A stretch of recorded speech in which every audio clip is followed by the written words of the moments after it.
面白いことはないかい？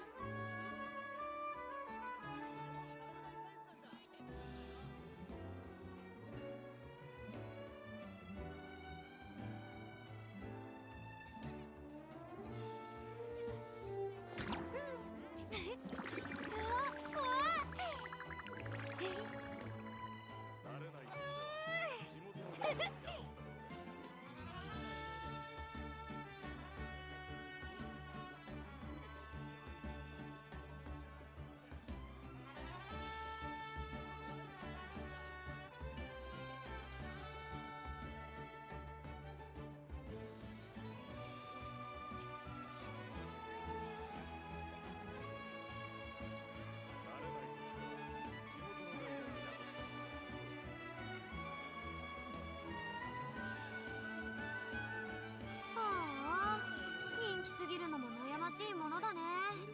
まあこんなに好かれているんだから仕方ないか。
じゃあ行くよ。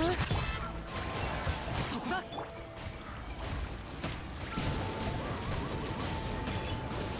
神戸を垂れろ。私は帰ってきた。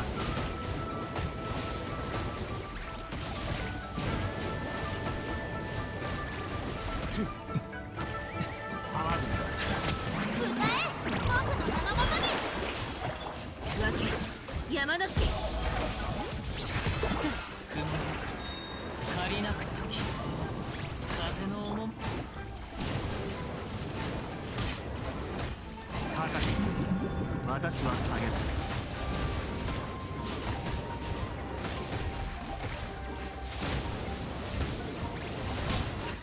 神戸を垂れろ。世界の熱狂の渦にお披露目だ。どよめく神学火炎を刻め。騒ぐ。討伐となるがいい。そうく光り輝くがいい。わけ山の地。風雲の油断した。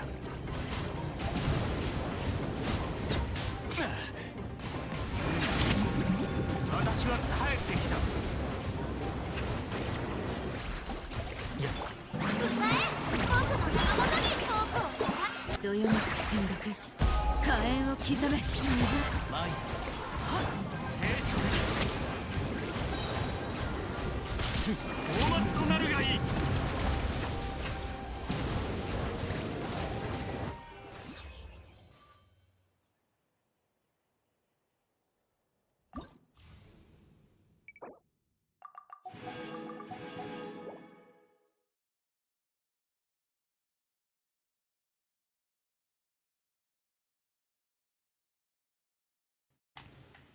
Hey, what's up, Saki?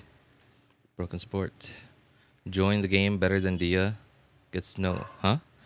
They more broken support join the game. The better Dia gets no way. How what? What's going on?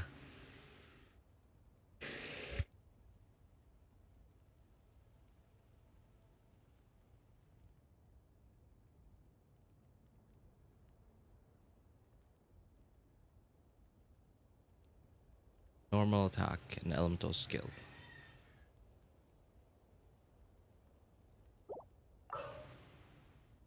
Normal attack and elemental skill. Oh. Okay.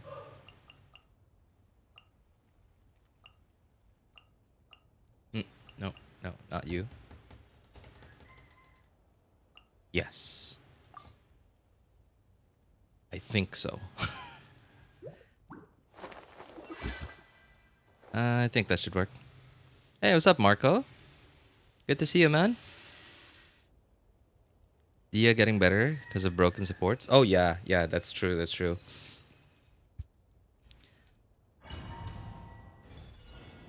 I mean, if we think about it, I think they probably had that in mind from the very beginning, right? Like they knew.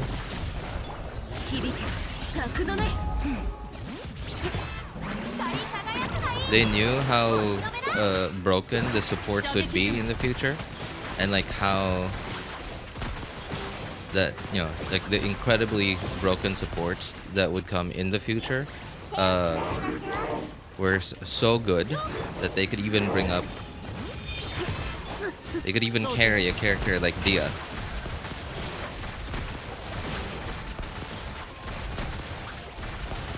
Wait. All right, that's not right.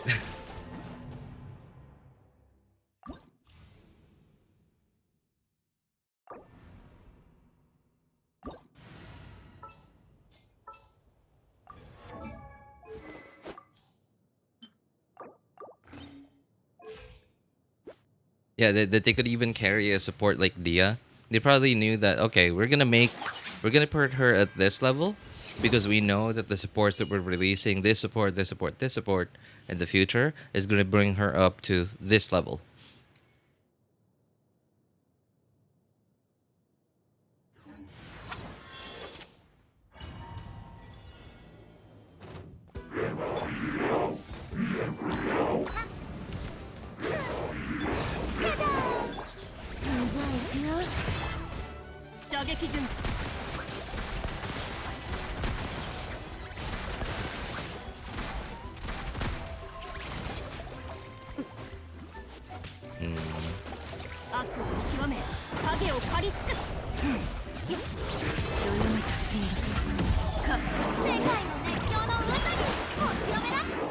Oops. Oops. Okay. Come on. Refresh. There you go.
Oh man, okay.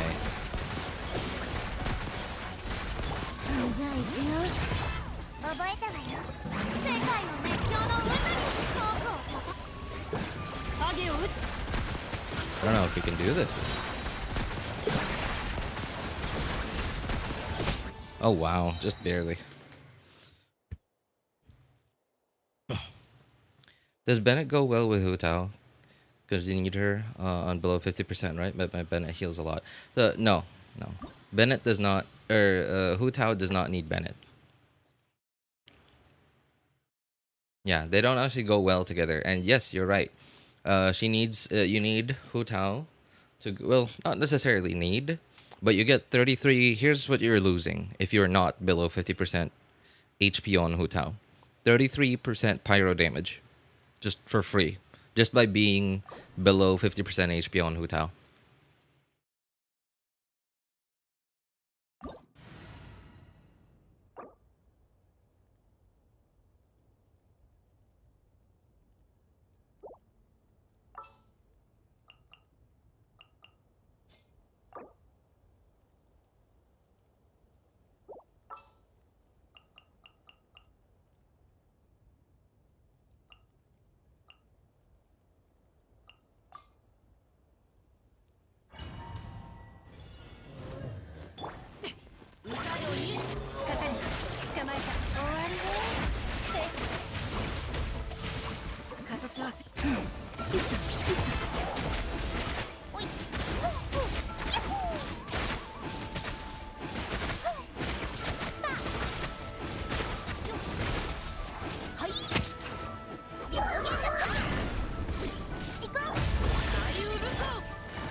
Yeah, you got that, Marco?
進学火炎を刻め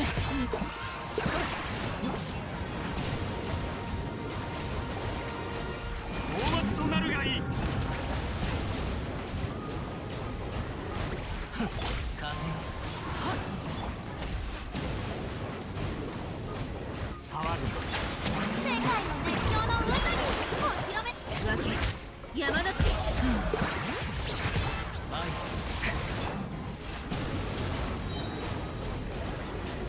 静粛に。私は帰ってきた。も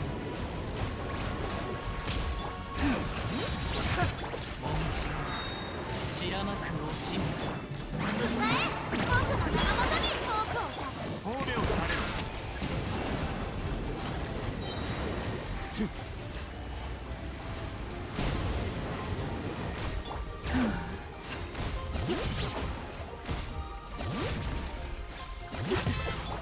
光り輝くがいい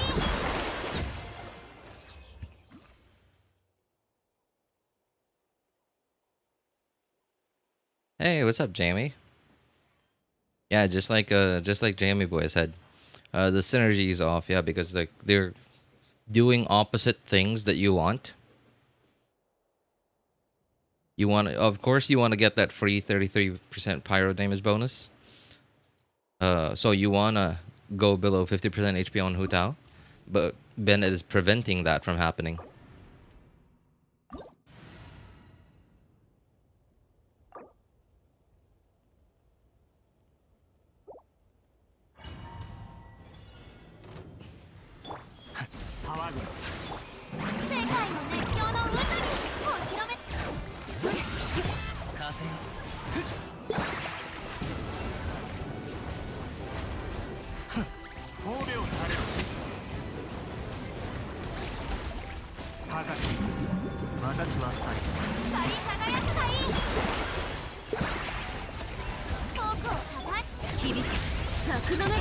How's your day going, Jamie? Oh, oh, oh. Okay.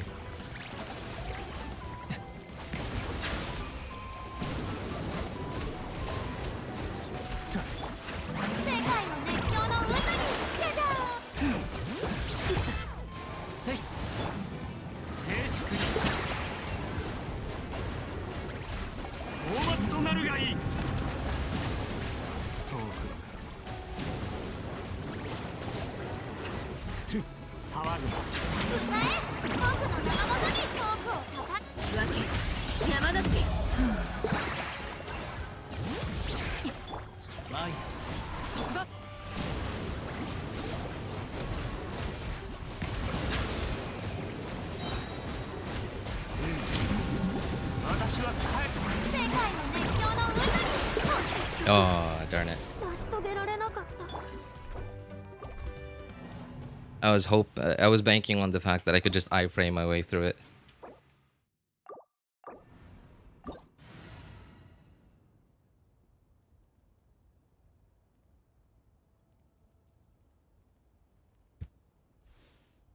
That turtle is the most annoying enemy in that event. You know, I've never seen that thing. Is that turtle thing only like, is that new? Or is it somewhere in Natlan? Is it like a local legend in Natlan somewhere? Hi, what's up, Proline? Good to see you, man.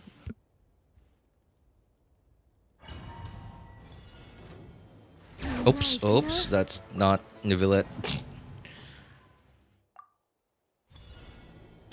There you go.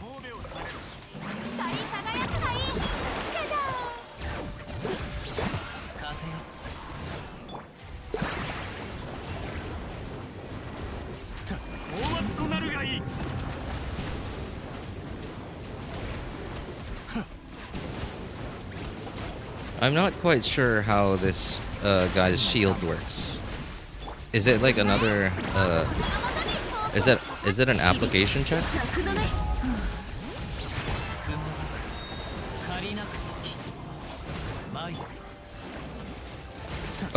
Oh, okay. Here you go. You know, a simple like, as long as you're in the right place when that turtle, when the turtle starts spinning, you're actually fine.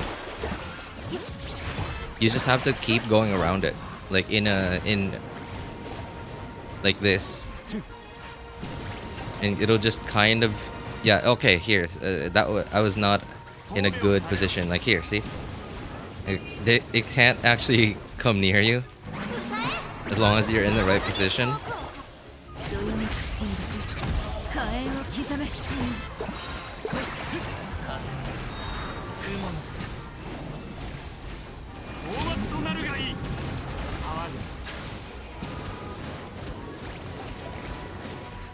Okay, it's gonna start spinning, so just get into position, and then there you go. Can't hurt you anymore, except for those like flying projectiles. They still hit you.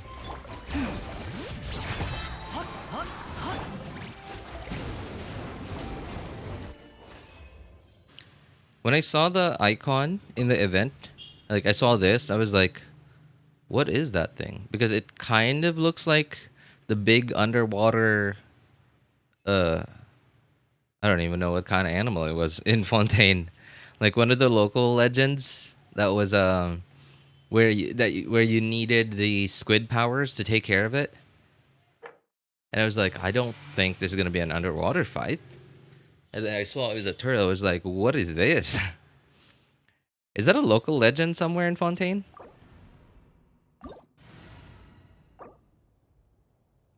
Burst.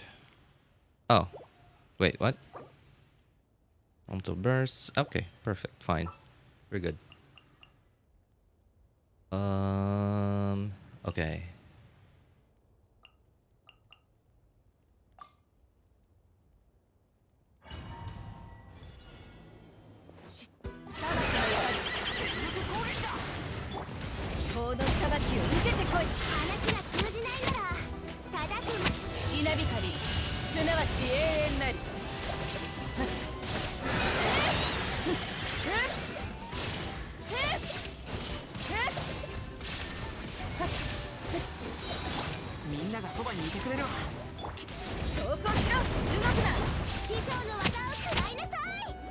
Honestly, I'm kind of surprised that they put the Dendro chicken boss after that turtle boss.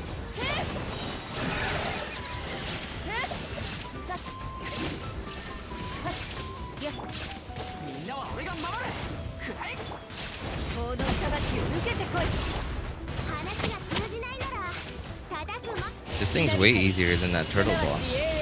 Especially as this is an older one, so people just know how to deal with it already. Whereas that turtle boss seems like a new enemy. I've never even seen it before.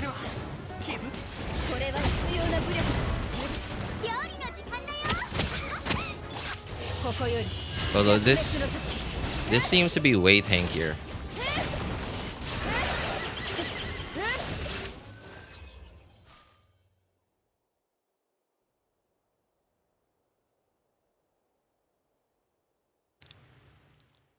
Xiao, Farina, Kazuha, Nahida. I'm not sure what Kazuha is doing in that team. Yeah, I gotta say, I'm not sure what Kazuha is doing in that team. Will enemies even have Hydro on them? Okay, so my thinking is, alright, so to proc Nahida's Seeds of Skanda, you need to do elemental reactions, which, okay, you're doing because... Okay, yeah, I guess there's no problem with it because like Farina's summons are always attacking. It's Hydro and Dendro with Nahida's mark. Okay, I guess it's fine. But like, what's Kazuha doing?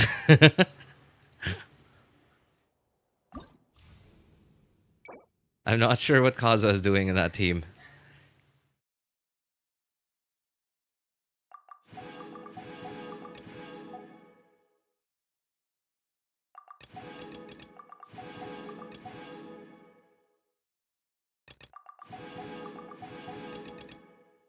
Kazuha buffs Farina's pet and that's it. Yeah, but then like, okay, so like, even if you save Kazuha for the last part of your rotation before you swap into Zhao, it's still only what, like an 8-second because you know Kazua's damage percent buff, like for his passive only lasts 8 seconds, right? And VV only lasts 10 seconds, whereas Zhao's burst duration lasts for 15 seconds. So okay, I guess you can take advantage of most of the VV and Kazua's passive buff, but then what? I guess he's helping out, like providing more particles for Zhao, like saving Kazuha E for the last part of your rotation before going to Zhao. So Kazuha E, and then Zhao EE, and then Q. It's kind of like Sucrose or Jean or whoever, like other secondary animal characters people sometimes pair with Zhao. I don't have many characters. Just you might as well go with Sucrose. Right? You might as well go with Sucrose. At least you could put TTDS on Sucrose, right? And if you have is it a Sucrose constellation giving her a second charge, a second E charge? I forget. It's a constellation, right? Yeah, yeah. So if you have at least Sucrose C1, you'll have way more particles, way more animal particles from Sucrose than with Kazuha. チームはフォンテーヌが誇る美しき生命体だ。彼女らとは良い関係を築くといい。On top of that, you get the TTDS buff. I thought they'd let us use trial characters in this event. That will make it fun, so I can use other characters that I don't have. Yeah, that's right. I mean, like, it's possible maybe because, like, you know how they often give us at least, like, every patch they often give us at least one combat event that's just like pure try hard combat event. I think that this is the one. So this is for all the sweaty combat oriented Genshin players out there. There are some combat events where they give us trial characters, and those have so far often been not very hard combat events.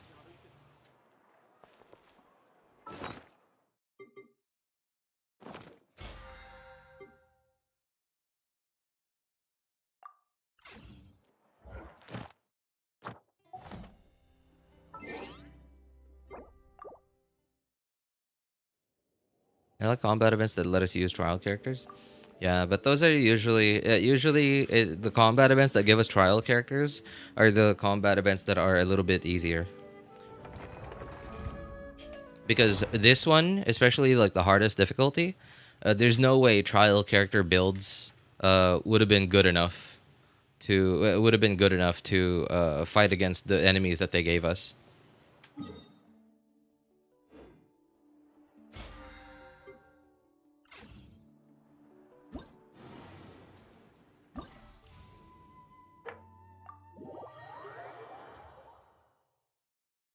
Easy mode, yeah, yeah. Because like it'd be useless, honestly. If they and I understand like maybe their trial characters are only geared to deal with this one. And this, honestly, this is like not bad. Like look, level 95.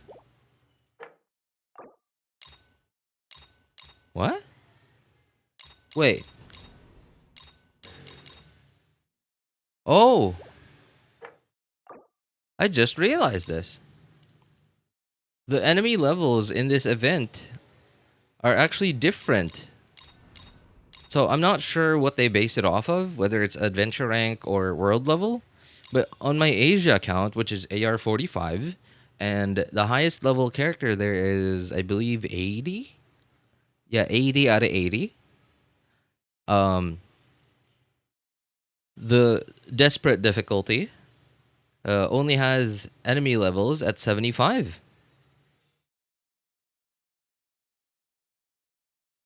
Wow, okay.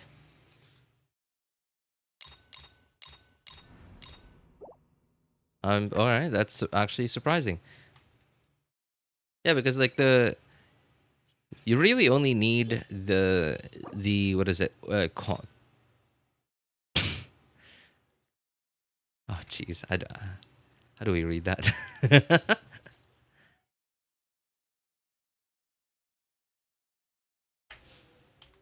Quandary. Quandary. Oh my god. Quandary. You really only need the quandary difficulty to get quandary difficulty to get all the Primogems, and like everything else is really just extra. And even this reward is kind of like just sort of like here you go, thank you very much, thanks for your participation kind of reward, because like the people who have characters and accounts that are built like well enough to even deal with the steadfast difficulty in this combat event, they don't even, most of them won't need the Mora anymore. XP though, artifact XP, sure, cool. And actually, you know what? I really like the thought that they've put into this. So they've put the Mystic Enhancement Ores in Desperate difficulty, because most people who probably have who have accounts or teams that are strong enough to deal with the Desperate difficulty in this combat event probably only have 2 or 3 really well built teams on their accounts, and like they really only have like only the most important characters that have like level 90 weapons at that point. And they're still in the process of building their accounts, so they're gonna need a bunch of Mystic Enhancement Ores. So that's actually a really nice gesture.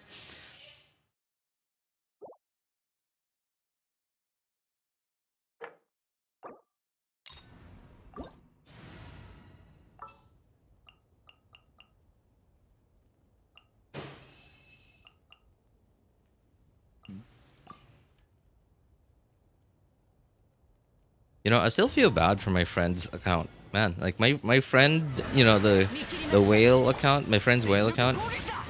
I feel really bad because like that he doesn't have Chevrus like at all. Not even C0.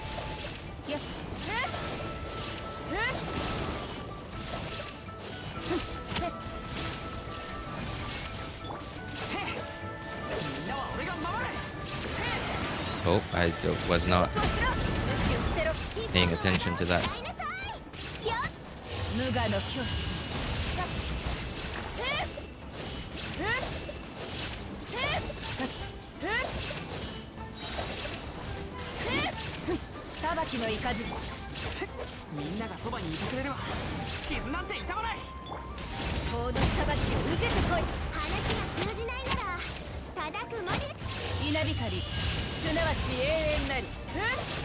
Oh, he walked out of Bennett's circle.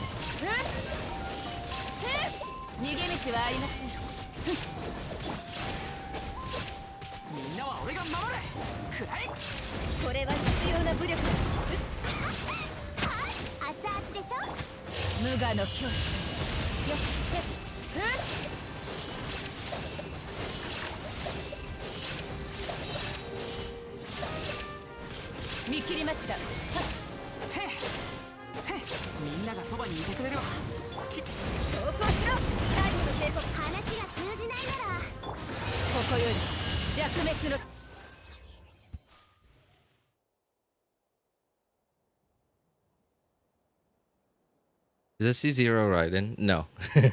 It's C3. Imagine a whale without Chevrus.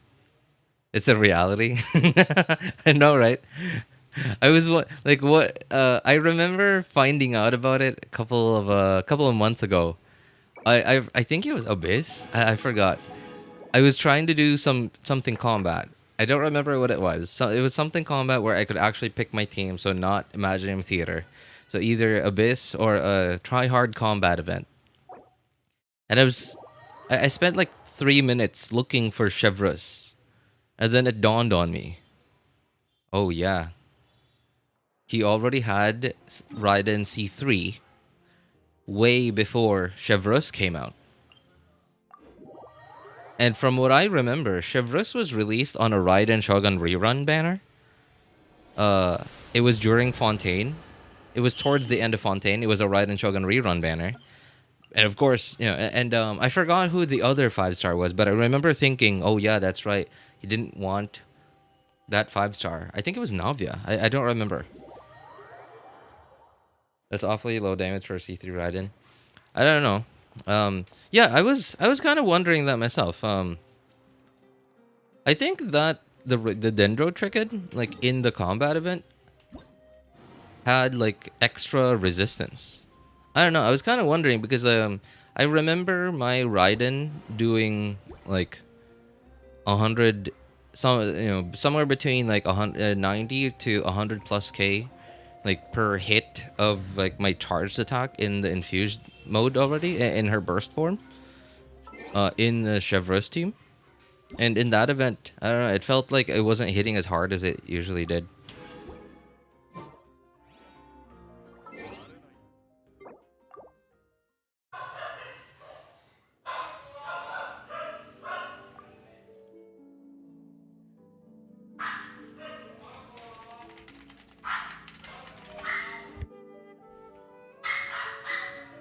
C0 is a big deal, and the greatest upgrade for Chevreuse is C6. Yeah, even C0 Chevreuse is like... It's like 90% Chevreuse already. And C6 is just that last 10%.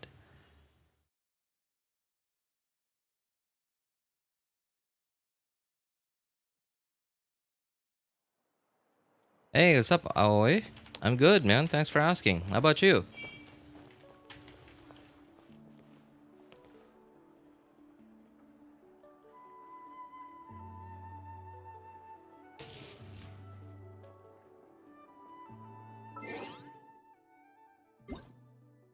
You have Sarah in that team and Ryo Shangling, you'd easily do 1,000,000 damage without trying.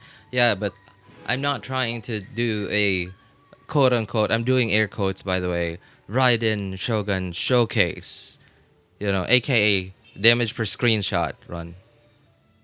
I hate damage per screenshot runs. You're stupid. They're an unrealistic representation of what a character can do.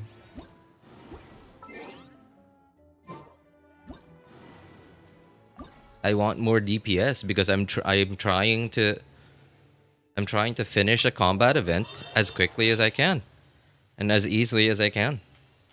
I don't want the biggest number I can make. What's that gonna do? How's that gonna help me?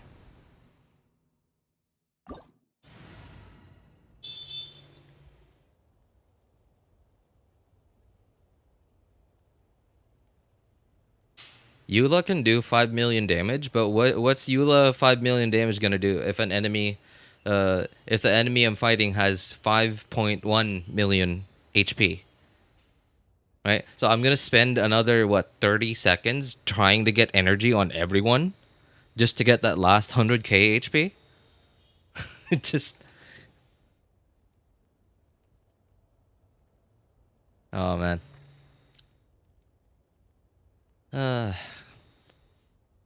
I don't mind people doing that for fun. And like just doing it on their own.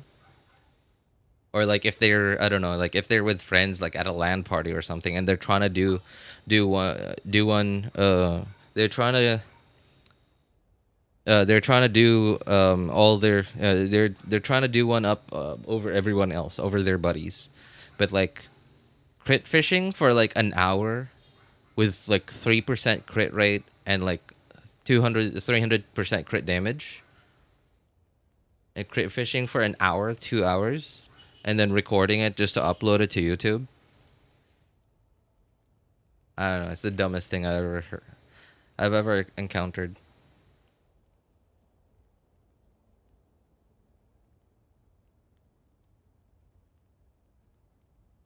$9.4 million HP. Oh, I thought it was kind of tanky. It was tankier than all the other bosses in that event. Although I'm still wondering why they put the Dendro Chicken as the final boss. I feel like they should have put the turtle. I feel like they should have put the turtle boss at the end. But then I guess it would have been kind of weird if they put the turtle boss at the end, because they would have needed to make it the tankiest boss in the event, but then it already hit really hard. So that would have made it really really hard. Which I'm sure players probably would have found a way to deal with. I don't know. It's still kind of weird to me that they didn't put the turtle boss at the end.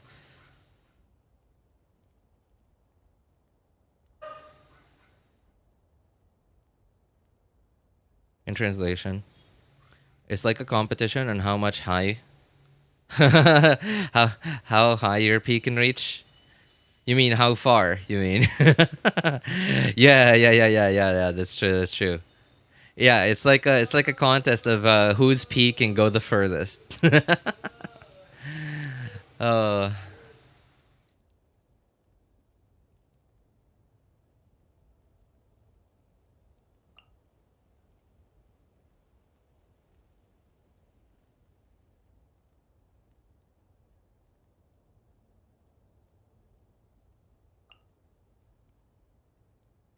where? Okay, I keep forgetting that Chevros on this account isn't level 90.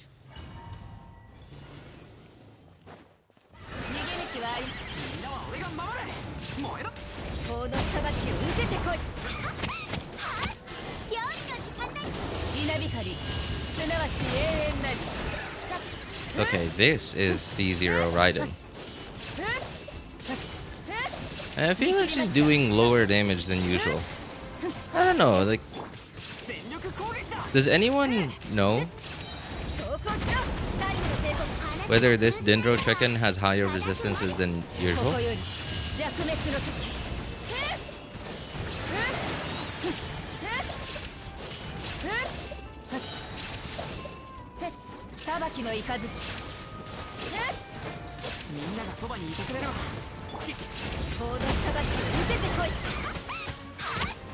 Yeah, because like, okay, 34k on my Xiangling seems normal. 260k, I guess that seems normal. Oh, okay, I just realized. I'm looking at Raiden's damage when Bennett's circle is gone already.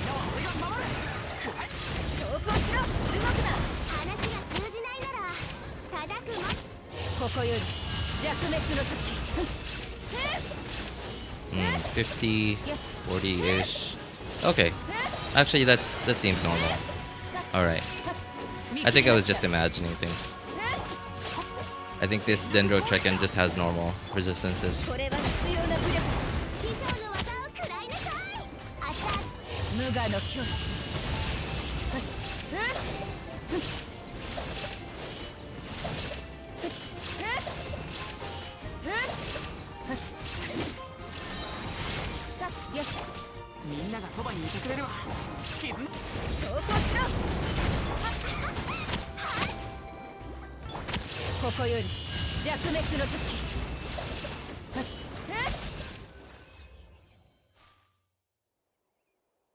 You should reverse ult before Bennett. Why? That's C2? No, it's C0. But you know, don't forget this event has the buff thing. I forgot. Here, this thing.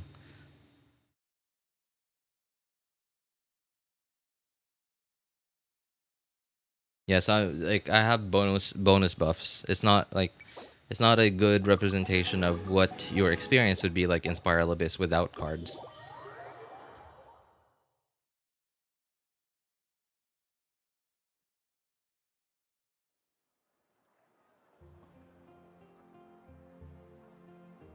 Her verse barely has any damage, and her buff lasts long enough to be used before Bennett's.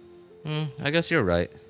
The only reason why I'm going Bennett, Chevreuse to Xiangling is because Chevreuse's my Chevreuse is on Fav Lance, and I think Chevreuse's E. I don't remember. I've never actually really paid attention to it, but I think Chevreuse's E gives more particles than Bennett E. So Fav particles plus Chevreuse's more pyro particles, funneling it into Xiangling.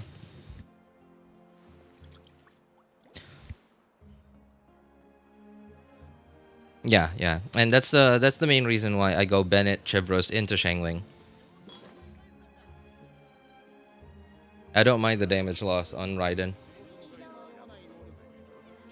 In most scenarios, anyway, especially in Abyss, enemies are often either pushing me outside of Bennett's Circle anyway, or running away from Bennett's Circle. Like, they're just moving around so much that I'm often already walking outside of Bennett's Circle even before it expires. So that's why I've just made it a habit to go Bennett, Chevreuse into Shangling. I've just decided to, go with giving Shangling more particles to make my energy situation a lot more comfy. 自身の仕事の価値とフォンテーヌの人々がなすことの意義を認めて Are you ready for the 5.2 special program that will happen tomorrow soon? Yeah, dude. I cannot wait. I cannot wait. I cannot wait for the 5.2 special program. So I'm not really looking forward to anything. What I'm looking forward to is finally getting some confirmation on the rumors of which 5 stars are going to be in 5.2. Because I've been so anxious this whole time. I've been really, really anxious this whole time. Because my accounts barely have any primos left after, pulling for Xilonen and or C2 and or her weapon.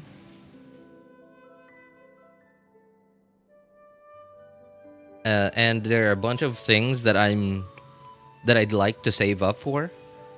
Not really new things. Well, Mawika, yes, and really only Mawika's the only new character that I'm waiting for right now. That I'm really trying to save up for.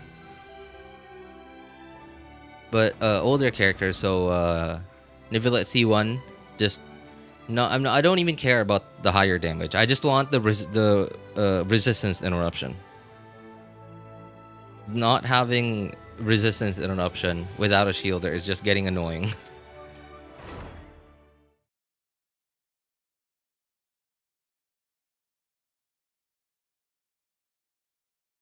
Loren's cousin? What? What? Excuse me? Hello? Loren's cousin? Do tell.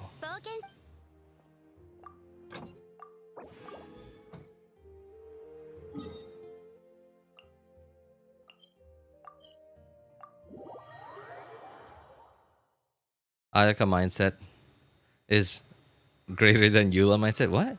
Ayaka mindset. What is Ayaka mindset, Spartan? What is this mindset that you speak of?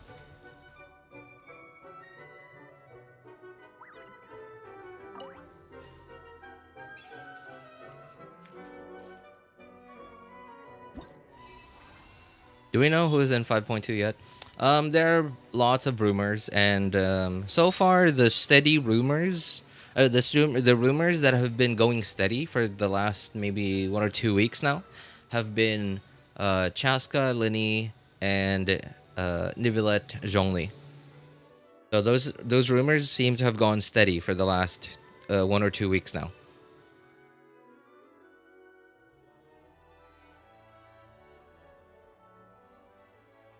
They already have drip. What?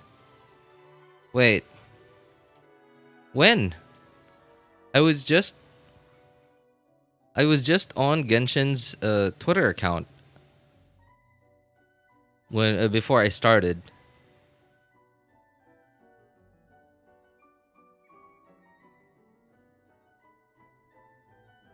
I already have drip. Where? I don't see it. Is it not? Did they not put it up on their Twitter account? It's not here?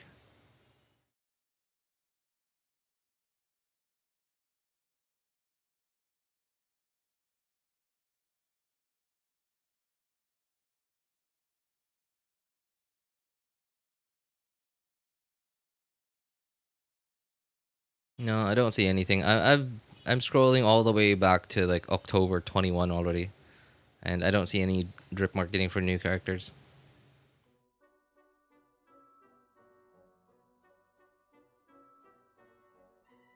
I thought they would put out drip before live streaming. Sorry, I'm just assuming. Yeah, that is something that they used to do. But I've never really paid attention to patterns when it comes to when they announce or when they put out drip marketing, because that's often been very unstable. Like sometimes they'll put it out like at a similar time frame to when they released the previous drip marketing, and then all of a sudden, like, bam, 3 days later, more drip marketing of characters that'll come out like 6 months from now or something. Just no, maybe not 6 months. It's an exaggeration, but like 2 months from now. And then sometimes they'll put it out a little bit late. Like it's been weird. Like sometimes I feel like they really only release. There were a couple of times that they released drip marketing. I think just to try and get ahead of leakers. And I think I remember they only did that like once or twice, and then the rest of it was just like at a usual time. Consistent DPS is better than a bursty DPS? Not necessarily. It depends on your situation. If you're in late game, where you can typically one or two rotation enemies, or like waves of enemies, or chambers, or halves in Abyss. Generally, the bursty DPSs save you a lot more time. Because okay, let's say a character like Milani versus Neuvillette. They're pretty similar to each other, right? They're both hydro on-field DPSs with zero off-field capabilities. Someone someone who has a really well-built like endgame Milani will prefer Milani, and Neuvillette on their account will prefer to go with Milani, as long depending on the enemy lineup, of course. Will prefer to go with Milani if they're just trying to get past it as quickly as possible, right? Because if you can kill all the enemies in 5 seconds rather than 15 seconds, then why wouldn't you?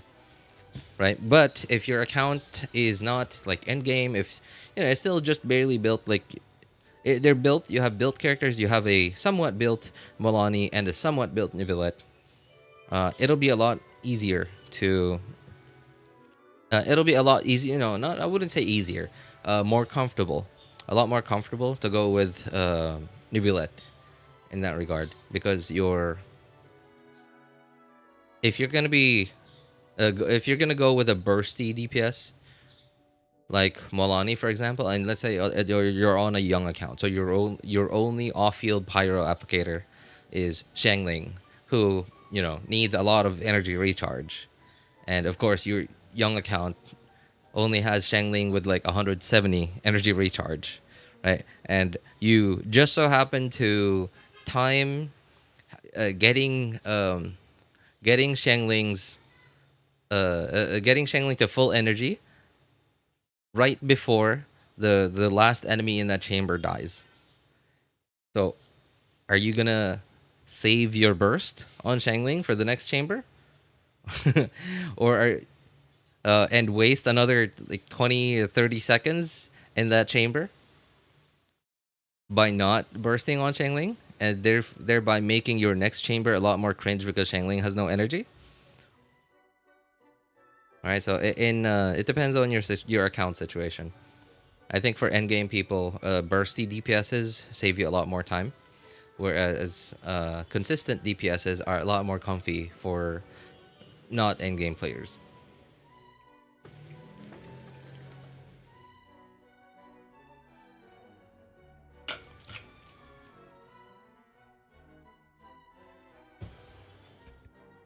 Been meaning to ask about Bennett's burst.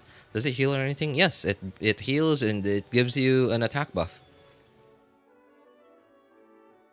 But it only if you don't have C1, if you don't have C1 and the character on Bennett's burst on Bennett's circle is above 70% HP, then you won't get healed anymore.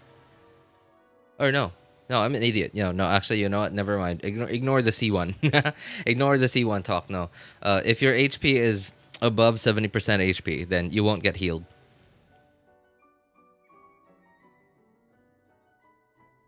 This is not a game. It's not a game they don't want to have many endgame, while HSR and ZZZ is confusing to add more endgame. It is continuing to add more endgame. That's, well, yeah, actually. I wonder why, though. Like, so I don't think. I imagine it's probably not just because of the different people that manage the different games, right?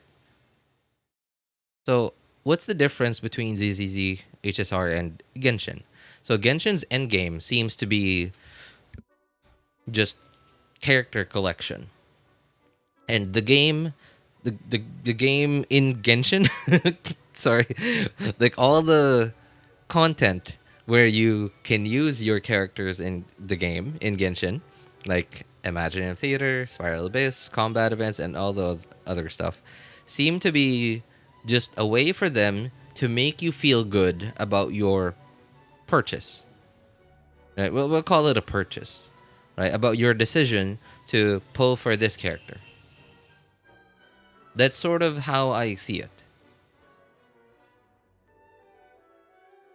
Like the end game, the actual end game seems to be gotta catch them all, right? Like you gotta trying to get as many of the characters in the game as possible. That seems to be the actual the end game they're trying to go for.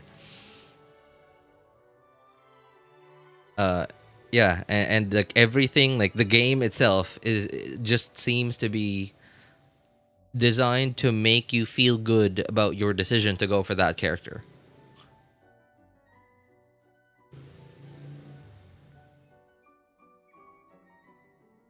Many hits adding up versus one big hit. Oh, for a lot of guys out there, I think a lot of us prefer one big hit at the end, right? Or maybe lots of little hits adding up to one big hit at the end. You know, I don't know. May I don't know about what other guys prefer, but that seems to be ideal for me.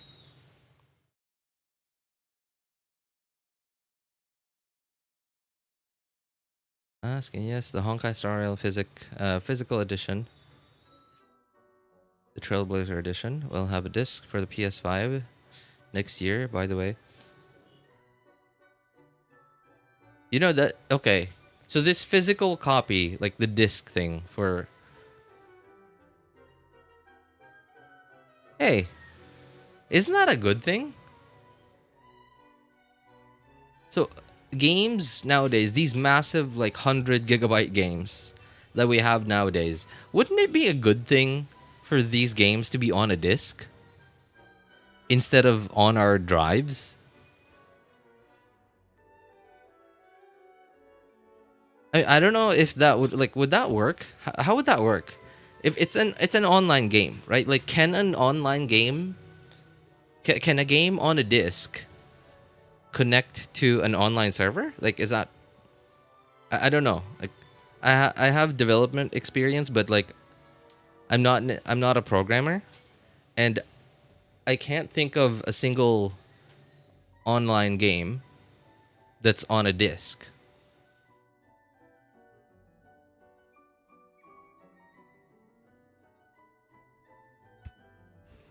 Aren't all of Hoyo games character collections? Well, I don't know. I really don't know. I haven't played any other Hoyo game really. I mean, like, sure, I guess like HSR to a certain degree is a character collection game. So ZZZ, I imagine so. Although I don't know as much about ZZZ as I do HSR, and I don't even know that much about HSR. But I seem to know a lot less about ZZZ than I do HSR.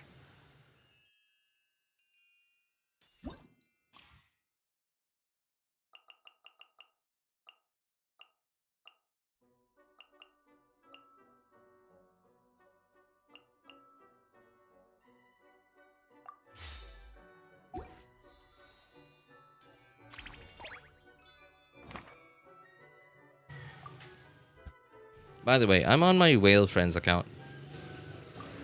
This is the only account I haven't done Imaginarium Theater on. Yet. For this season.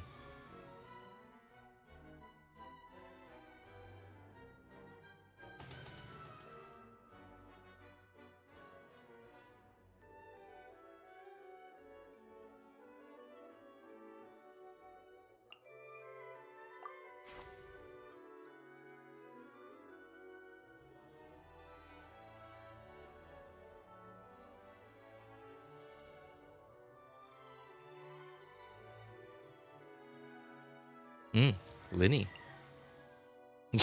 What? I'm so confused. I'm sorry, what? So Linny on Rust and Wanderer Troop?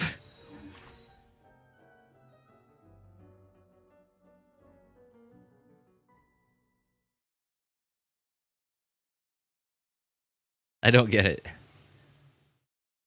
Oh, Gaming. How about... Okay. Nah.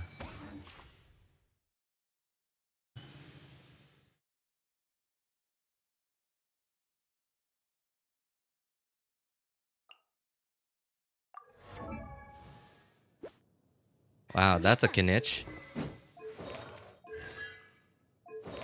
Yeah. Yep, that's certainly a Kinich.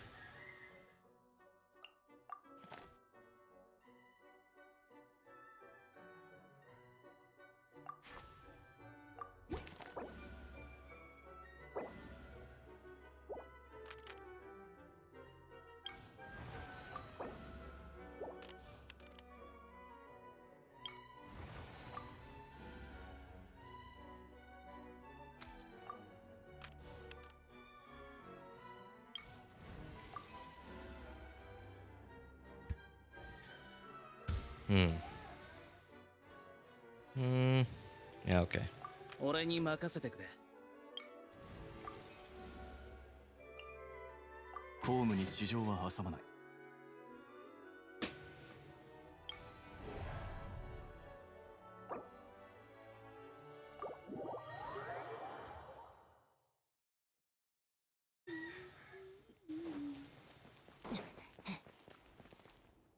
Like how the star requirement doesn't include elemental reactions or whatever. Just delete enemies with the limited time given, and you got a star. Yeah, yeah, right. So like, it really does. It complements my thoughts on the game overall now, at this point. So it's a character. The character collection is the actual end game, and like the the content in the game is just designed to make you feel good about your choice to go for that certain character.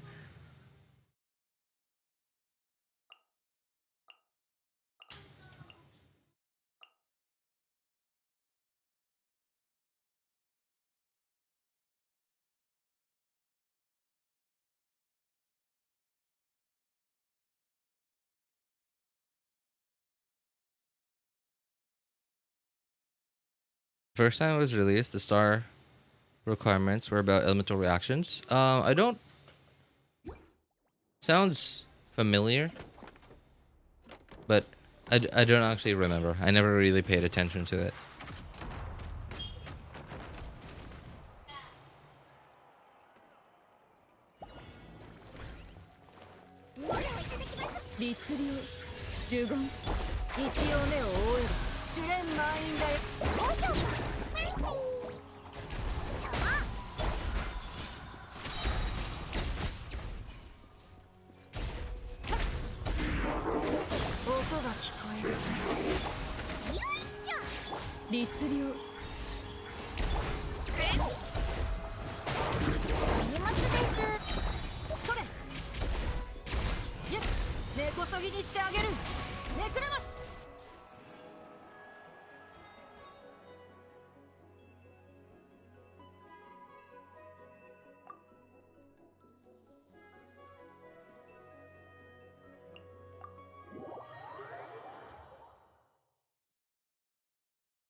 Unrecord, principal cast member.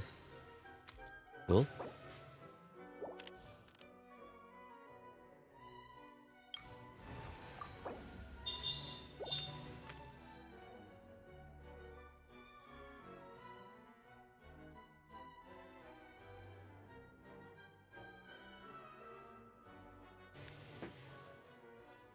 Which would be the least cringe? Alright, probably this one.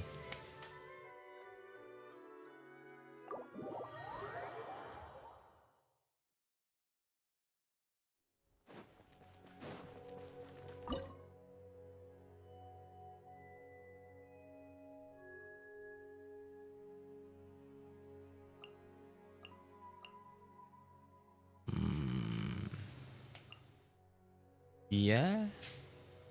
You know, I still have no idea how to actually control which enemy Kinich is targeting.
You just pew pew randomly? Yeah, I mean, like, wait, really? Is it? Are you telling me it's random?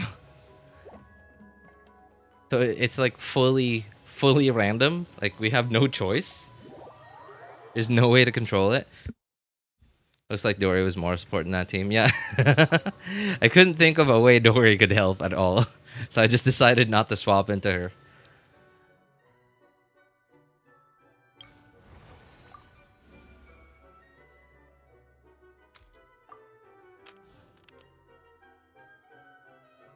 Overload. Overload would have been nice.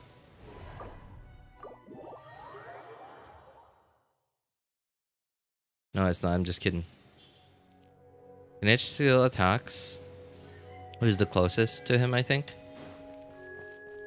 Yeah, Kinich's kit is just like he's good, like his multipliers are good enough, right? For it to be a decent character, to be a decent carry, but he's just not very good at multi-target.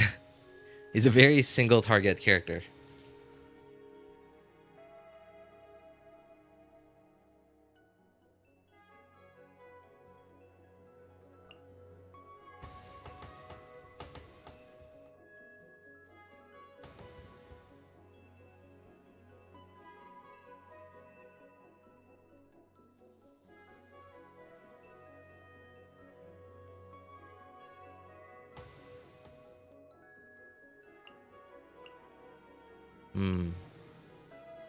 I don't actually know who I want to use here.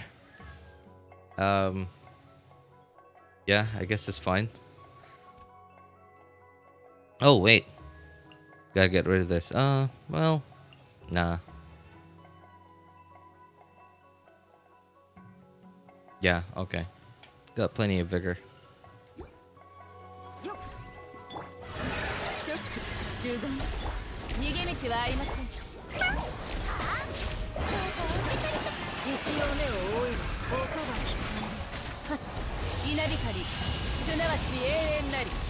Oh, that was a lot less.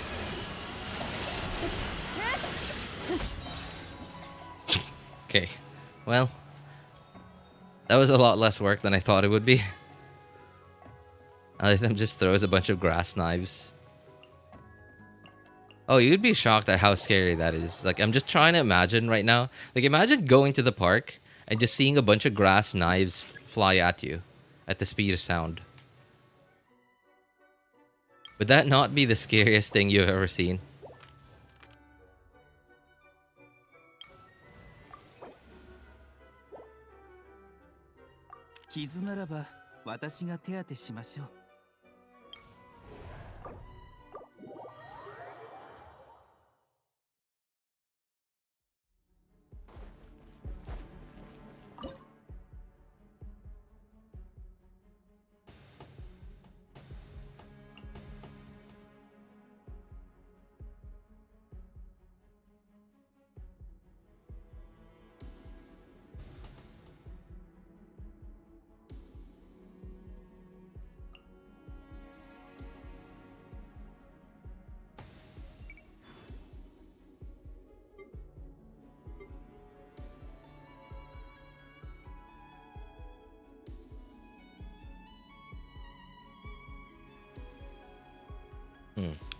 Would Kinich be would Kinich be good against the? I feel like Kinich would be decent against the serpent, the rune serpent, because it's super easy. It's a super quick setup, and the rune serpent doesn't really have very long DPS windows. I feel like I should save Kinich for the rune serpent.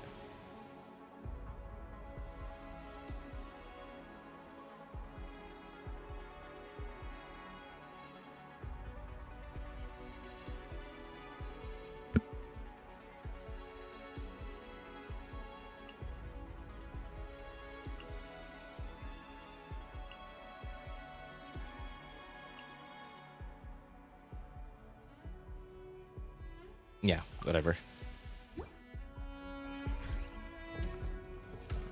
Probably not grass knives, but cactuses.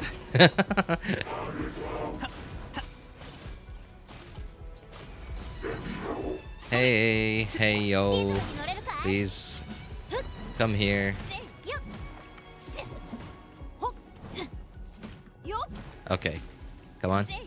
Come on.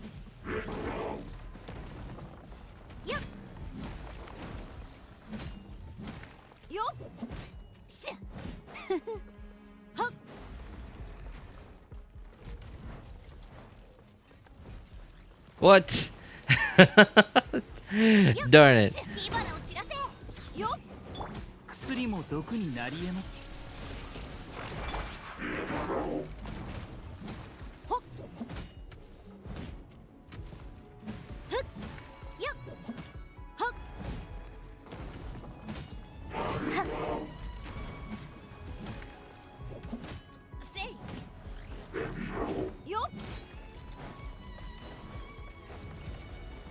Oh, come on.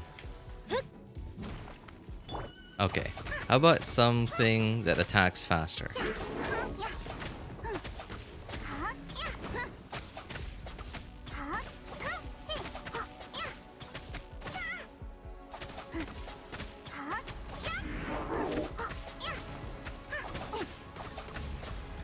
Okay, finally.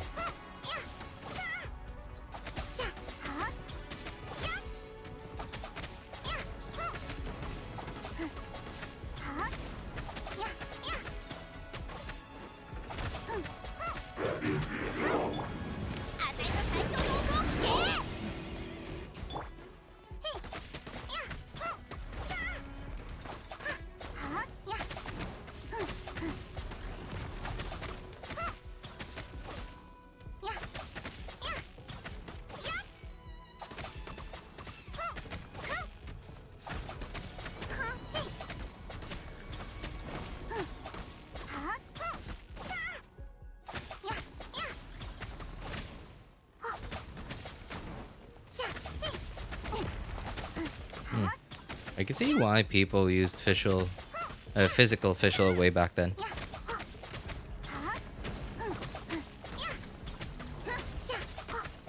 Because this extra physical hit that we get from this thing.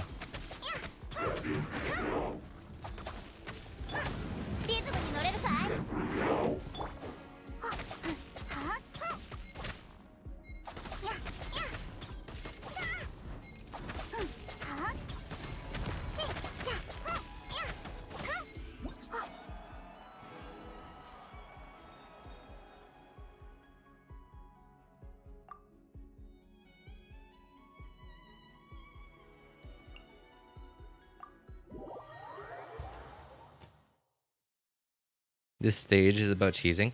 I just remember my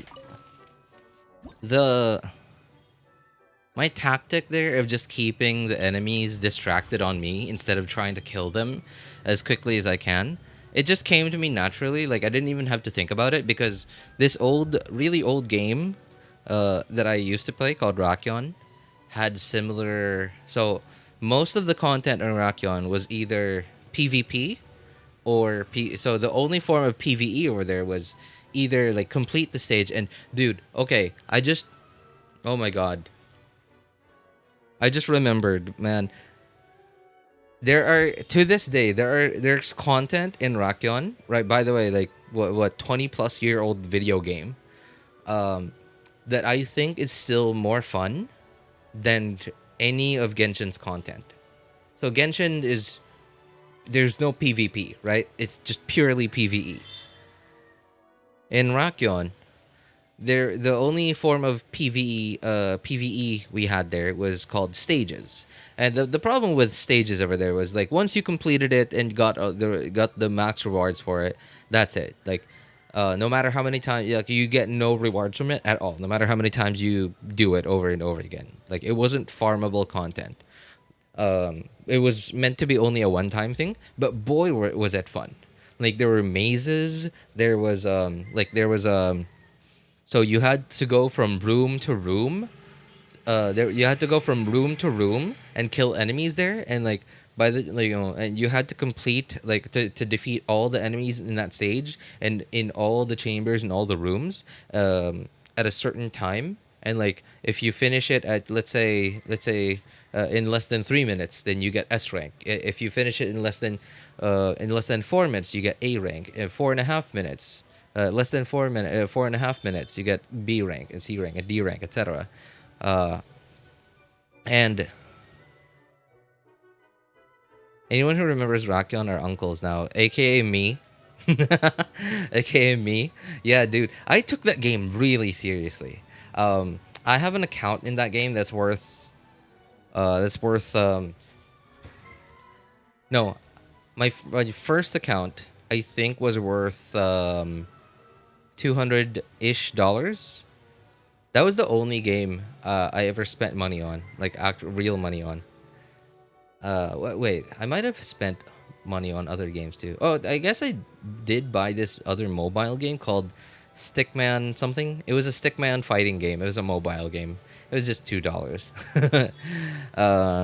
I guess I bought GTA as well. I bought GTA 5 from Steam.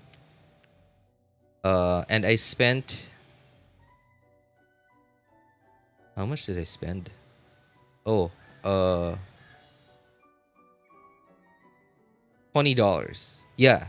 I spent $20 on Flife, like real Flife, like the official server from way back then. Just to buy some what's it called, premium items to sell it for Pena. Pena is like the Flife's like in-game gold. And I spent $100 at some point on a private server of Flife. But other than that, Rakion is the game that I spent the most amount of money on. My first account in that game was from way back then when I was in 7th grade. Yeah, it was for all the way back from 7th and 8th grade. And then at some point I had to go move to another city and I couldn't play the game anymore, so I sort of just left. I sort of just gave, well, I didn't give it to them. I just told them, okay, you can use it if you want to. You can use it in tournaments and whatever. You can maintain the account. I gave it to a couple of friends, and when I finally was able to download and install Rakion in Cebu, when I was working and living in Cebu, I logged into my account and I looked at it and I was like, oh, it looks like they're keeping it up to date. And they even logged me out while I was logged in. So I kind of thought, well, I feel like, okay, well, whatever. I'll just start over. So I started over, made another account. Now that account was where the real money was going to. I probably spent a total of up to $300, maybe $400 on that account. And it wasn't even like to buy anything important. It was just so that I could reset the stages, because I liked PvP in Rakion and I was actually pretty good at it. But it was just so much easier to level up and get money, like in-game gold, by doing the stages. And I've even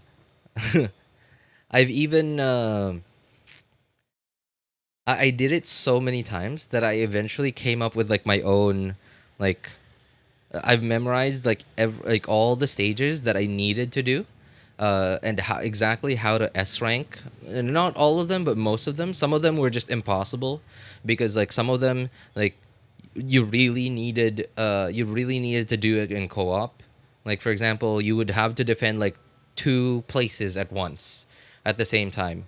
Right? It was just impossible to defend 2 places at the same time. And when I say 2 places, like 2 places are separated by like teleporters. Like you actually couldn't physically go to the other place without going through a teleporter. And the thing is, so there were summons in that game, but once you moved a certain distance away from your summons, they would just despawn. So like there was no way to just I couldn't just leave my summons in one place and I physically defend the other, because my summons would just desummon because I was too far from them. So $100. But yeah, it wasn't just in one go. It was just like a cumulative, probably over the course of a year. I over the course of a year, just to buy stage resets. Like, so literally what I did is I had my own account. Like I had the main characters. I made a swordsman and a blacksmith. And those were my 2 main characters. At some point, I also got bored enough that I made a mage, and I didn't really take it seriously. And so what I did was I spent like real money to buy extra character slots. Yeah, that was it. Because like the stage reset was per account. It wasn't per character, it was per account. So what I did was I bought extra character slots. So I had like the base character slots. There are 3 base character slots. So that's where my blacksmith and my swordsman were at. And then I bought 2 more character slots, which means that I then had 5. So I could do stages, like I could do all the stages and get all the money and rewards from them 3 times. 3 times, and then reset. And the thing too is, like, during that whole time, every weekend was double gold and double XP. So the reason why I wanted so much gold was there was a way for you to upgrade your equipment without upgrading it. There was like a randomizer over there, and you could get attempts, right? You could get attempts, like randomizing attempts, by sacrificing equipment of like you get a certain amount of attempts, not reroll, like what is it, like level randomizer attempts, the higher with a certain level, or rather upgrade of a weapon or an armor. And what I found to be like the most efficient there was I would buy the most expensive gold item in the game, and I would upgrade it to, I forgot, hang on. I would upgrade it to a certain amount, and then I would feed it into the randomizer so I get more attempts. And then those attempts I would then use to randomize my actual equipment on my main characters to get them to plus 20. Yeah, I actually had a lot of fun with it. And I'm just disappointed with what Rakion has become now. It's basically a dead game.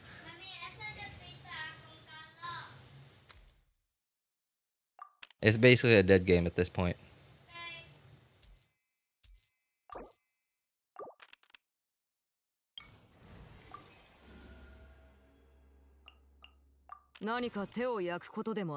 I'm just disappointed that of what the game has become. And I had so much fun. And whenever I got tired, I would just do PvP. And it was really fun.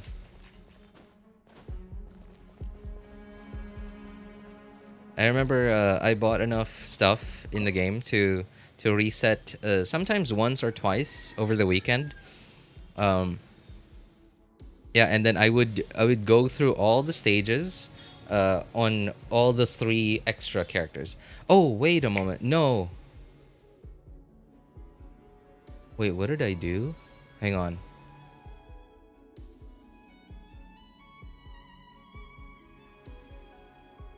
No. Wait, at some point...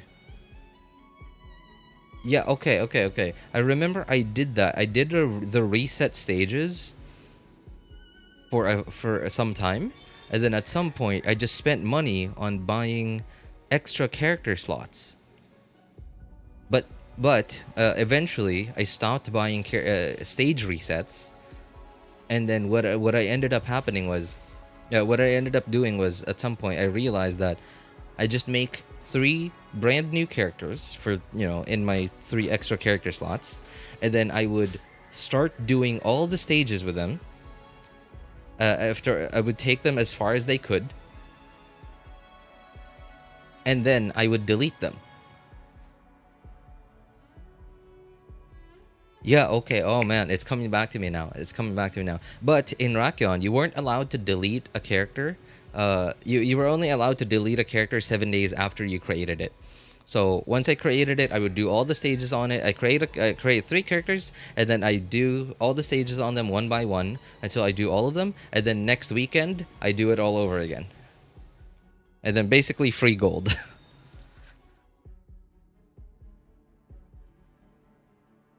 Well, it wasn't fully free gold. I had to buy some pots as well. Like, I didn't necessarily need the HP and armor pots. The most of what I needed really was so they had cell pots. It's basically energy, because you needed energy to summon your summons.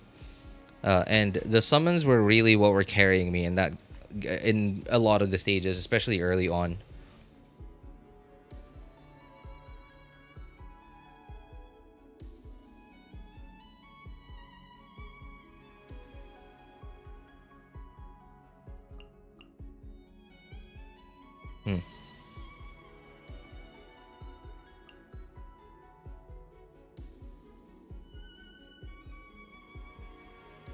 Okay, I guess I don't need Klee anymore.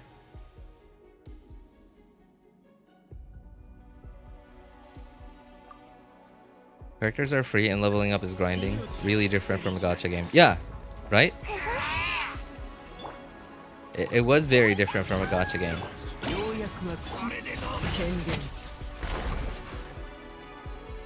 But also they had very different end game.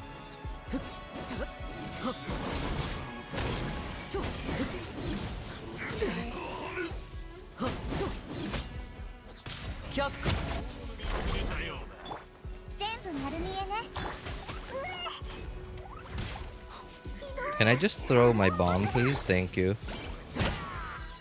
I can't do a charged attack.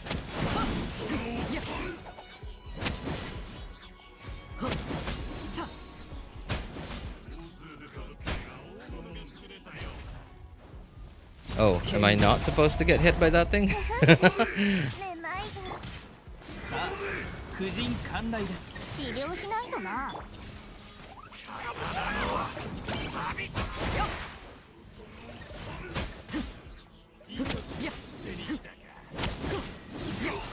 落ちる。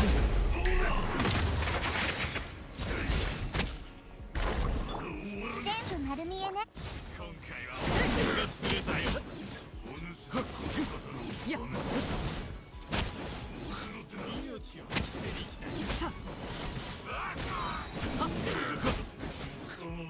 貫こう。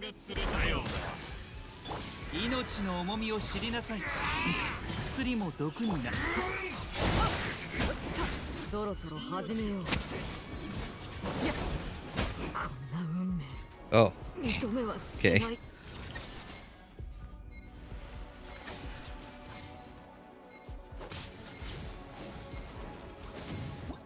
Although I think it's a lot easier to monetize a PvP game than a single player game. Because like in Genshin's case, their main selling point is their characters.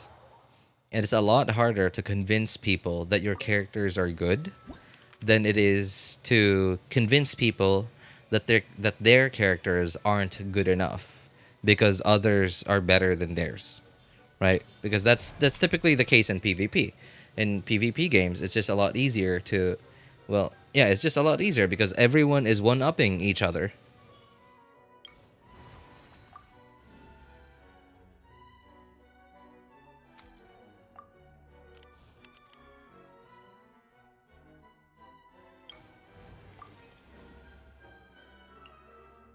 あー、やっと私の出番。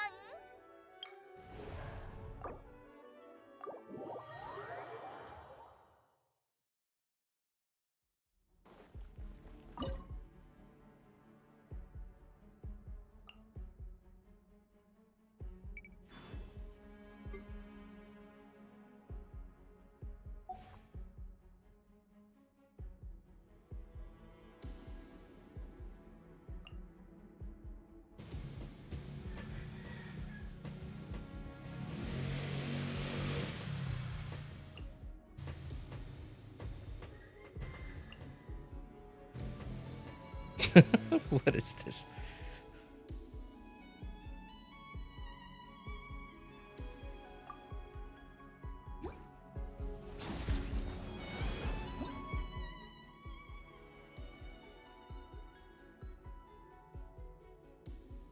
Hey, what's up, Sino? The last level of this event is for whales. The last level? You mean the Dendro chicken? I wouldn't say so. It's just the Dendro boss, the Dendro chicken boss. Nothing really special about it. It's just way tankier though. It's a little bit harder. So as long as you know how to fight that thing, you'll be fine.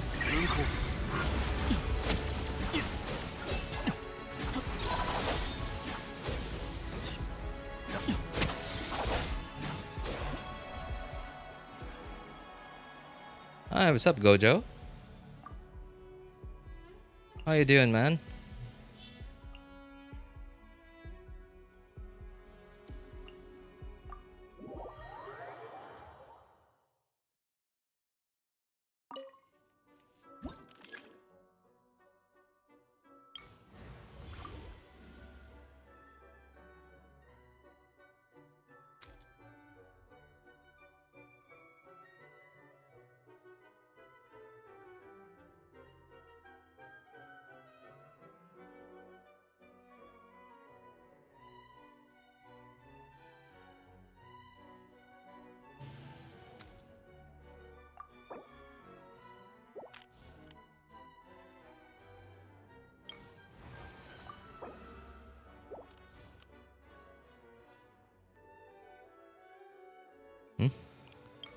What is this thing? Oh, it's the... okay.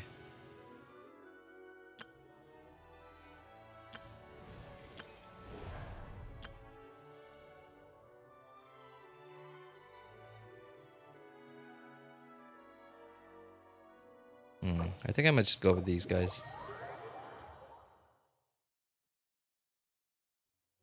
Magu Kenki. Magu Kenki sure is, you know, it's not easy because it's 3 enemies in one. And you gotta you gotta watch out for all 3 of them. But because the Magu Kenki is an older enemy, most of us really, like, we are already familiar with, like, how it works.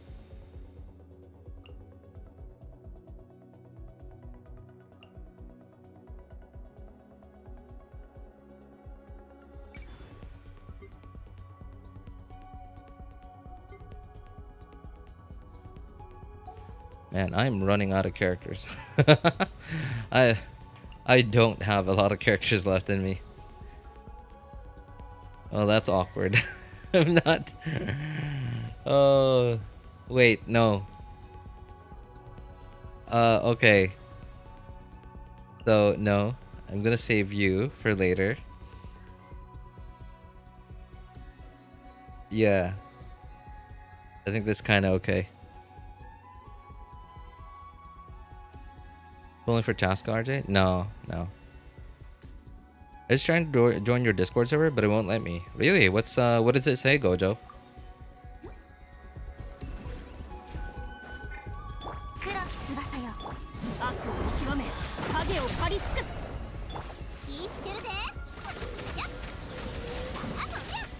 Oh, you're long range too.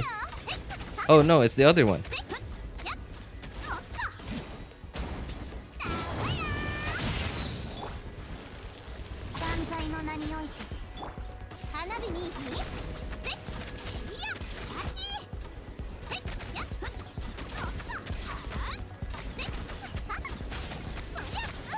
Ow. Okay, I did not know it attacked like that.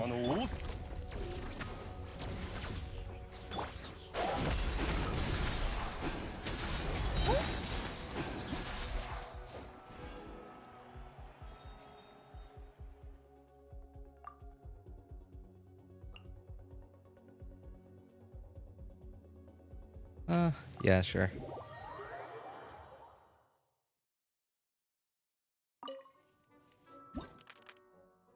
Oh my god, just give me more characters, please.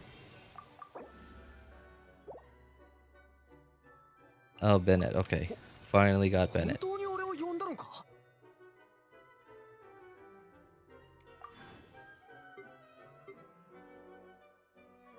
Pyro characters, nah, don't really have anyone else, so we'll just go with the overload damage.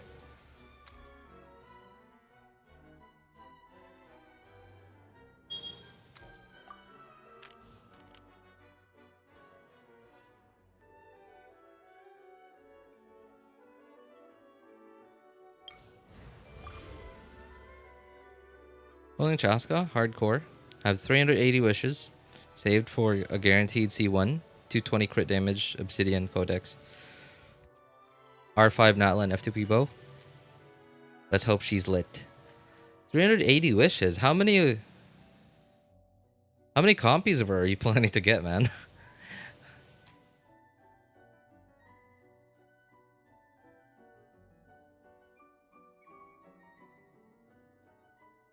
One more characters added to the lineup.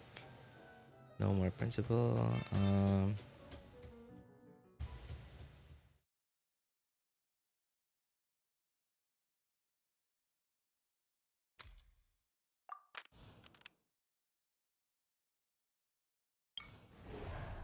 All right, this is what we've been saving Kinich for. Let's hope my intuition was right. Oops. Oh, yikes. Yeah, I forgot. I used Shengling once already. And I need her for the last one. Just two. I want C1 because it's the only constellation that does anything to her consumption. Consumption time of the flying gun. Ah, I see. Everything else is damage, but C1 is massive damage. Plus 30% more gun airtime. Wow, sounds like you got it all figured out. I mean, like, it is really close to her release date. So, yeah, those rumors are probably spot on at this point.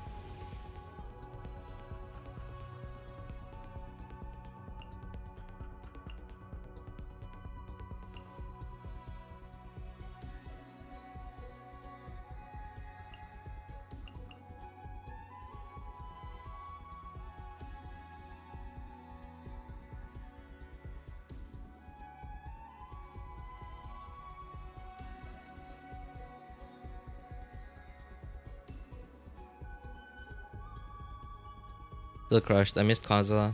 Came back 2 days after he reran. Oh, really? Wait, came back? You mean like you went on a long break?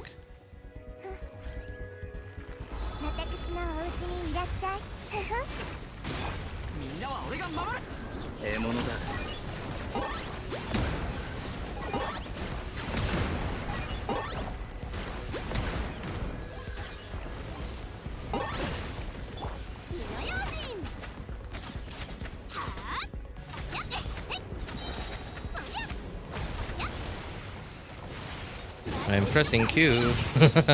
I'm trying to press Q.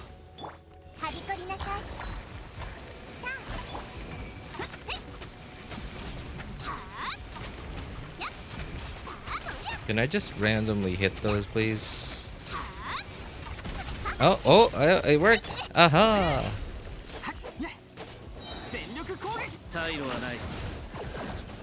Where am I going? This doesn't work.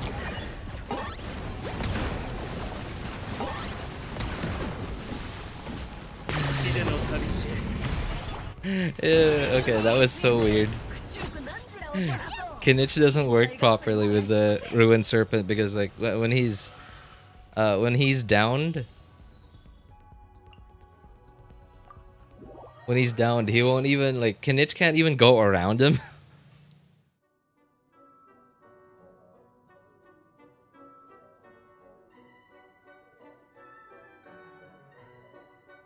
And 2-year break. Missed Sumeru and everything. Wow, really? Quit after Ito. Oh.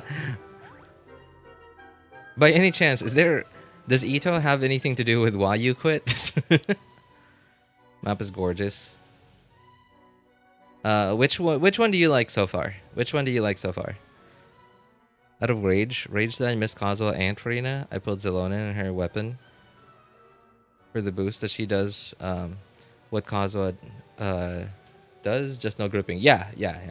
It's not that bad, but yeah, it is unfortunate. No grouping, and of course none of the overworld capabilities that Kazuha does. But Xilonen has her own overworld capabilities.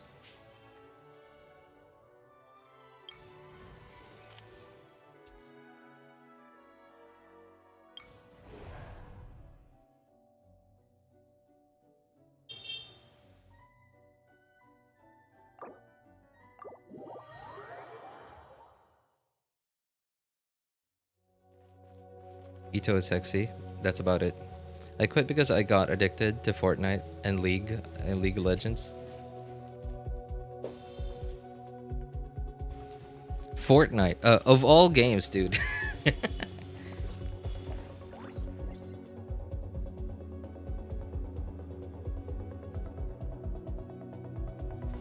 Of all the games you could have gotten addicted to, Fortnite and League of Legends, dude. Now I'm back and there's no getting rid of me. I mean, especially now that you've got so much content ahead of you.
Although I would recommend you don't use up everything you got already immediately on Chasca.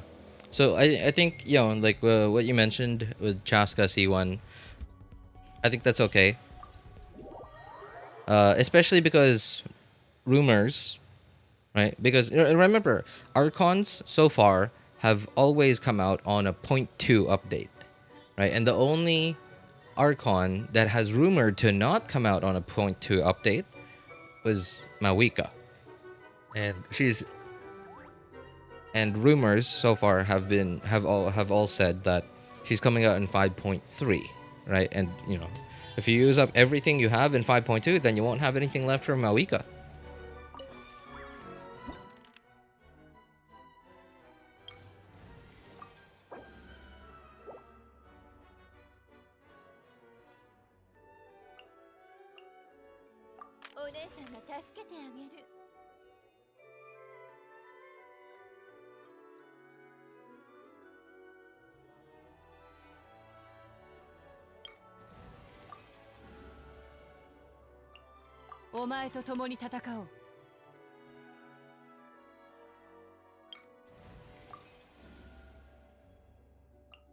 あんたに従おう。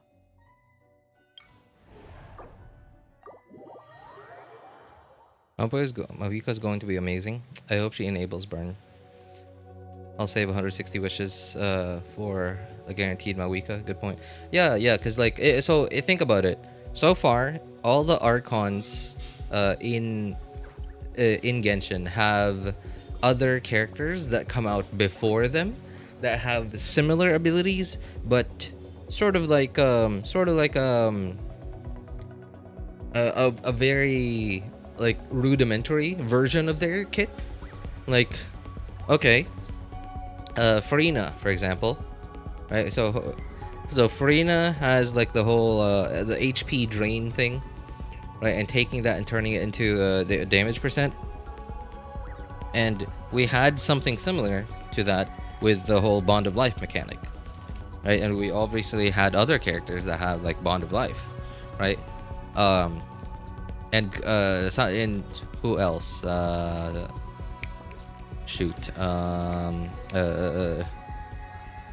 Nahida, there you go.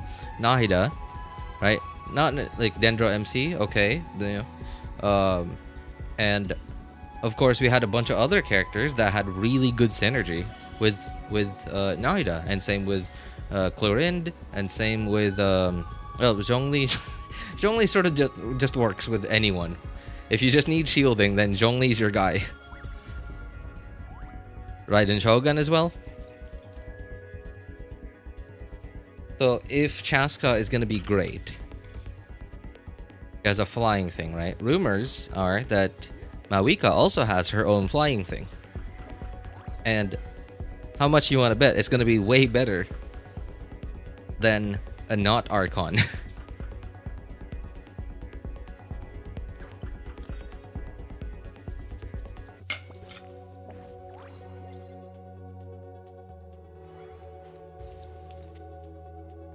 Oh, okay. Think about this too.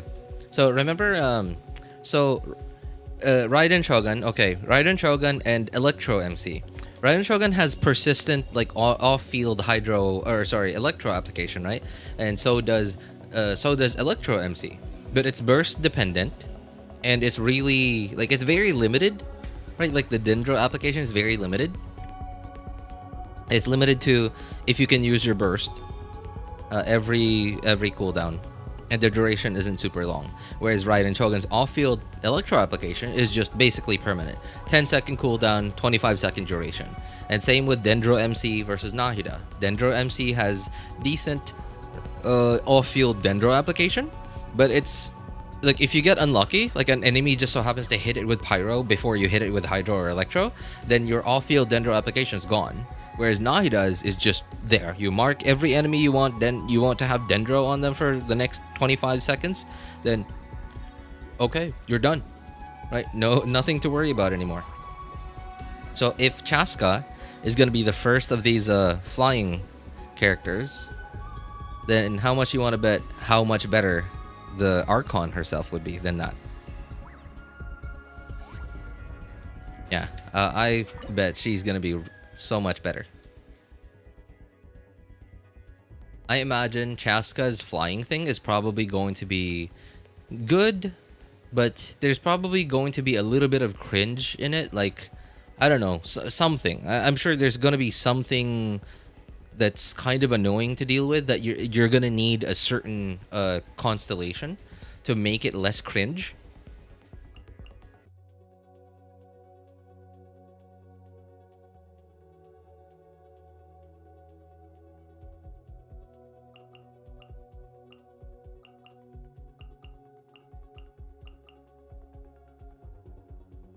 Whereas Mavika is probably just going to have all of that at C0.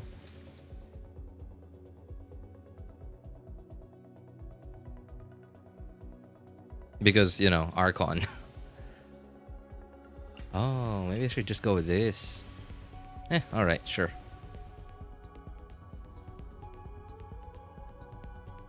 Yeah.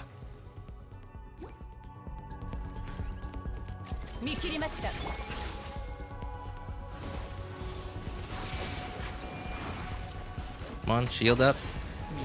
There you go. 逃げ道はありません。無我の境地。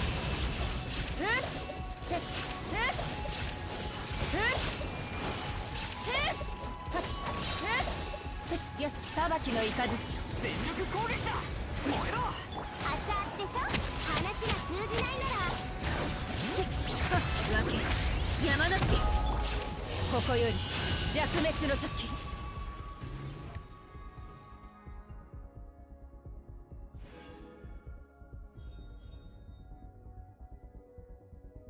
Only thing about Chasca I don't like is the fact that her elemental burst is a missile identical to Milani's. What is it with Natlan and missiles? It's the same animation, just a gun.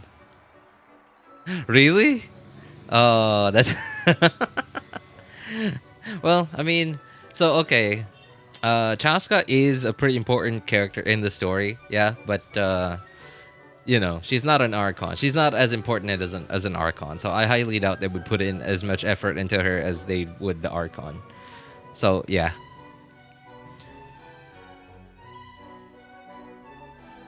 I've seen all Chasca leaks and gameplay. Her C1. Okay, I'm not reading this out loud.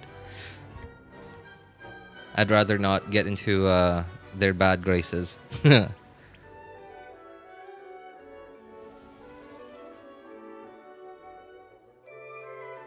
He does. That's just icing.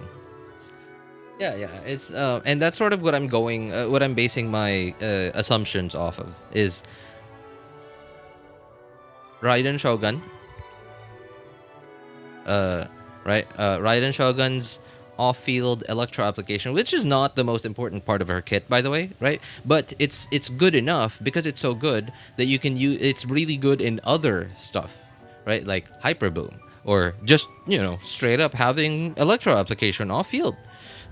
And same with Nahida. Right? Nahida versus Dendro MC. And Hydro MC versus Nivelet. It's not even a comparison, man. There's no comparison.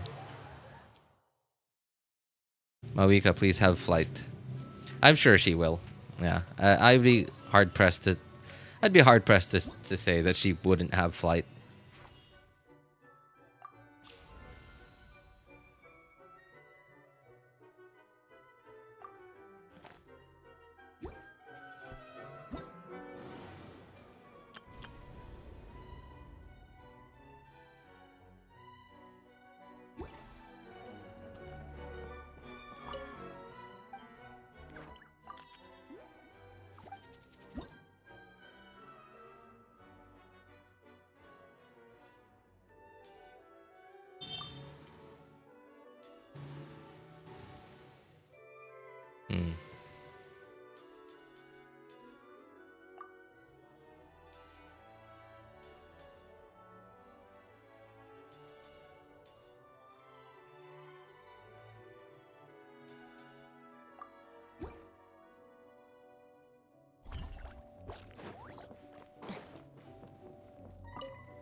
She has more potential. He has more sustained. It's an even war. Nivela is being power crept than Milani though. I wouldn't say so. It's more like Milani's damage is more obvious because she's a lot more front loaded than Nivelet. Nivelet's DPS is a lot more sustained, and that's why Milani is like most people, like if you asked every player in Genshin who they think is stronger, Milani or Nivelet, almost everyone, a lot of them would probably, majority would probably say Milani, is because her damage is a lot more obvious because it comes in fewer bigger numbers rather than Nivelet's coming in like a lot more numbers but smaller.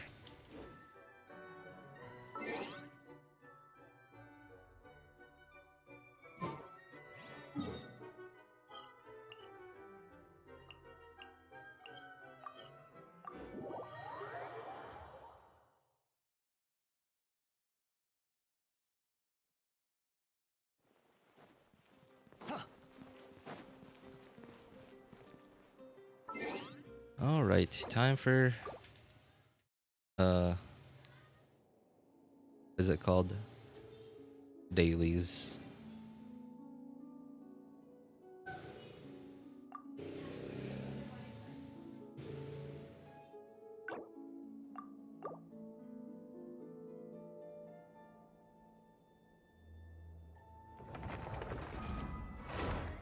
Milani is stronger as a DPS, but Nebula is a full team by himself, though. That's why he's so good. Yep. I mean, like, they had to balance it out in one way or another, right? Right. The fact that you can run Nebula solo, like, so much more easily. Right, so they had to make up for it in one way or another. You can, I guess, technically you can run Milani solo, but then, like, you lose so much damage without Vape.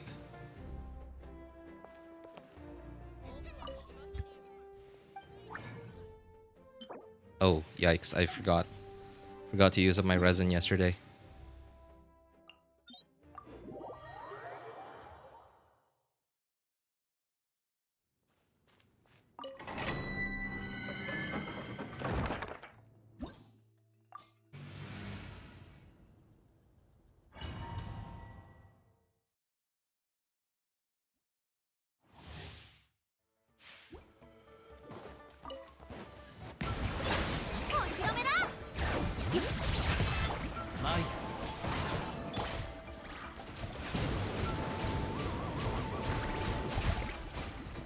And you have to remember, if you just DPS race Milani versus Neuvillette on a boss, of course Milani's gonna win because she's highly single target focused.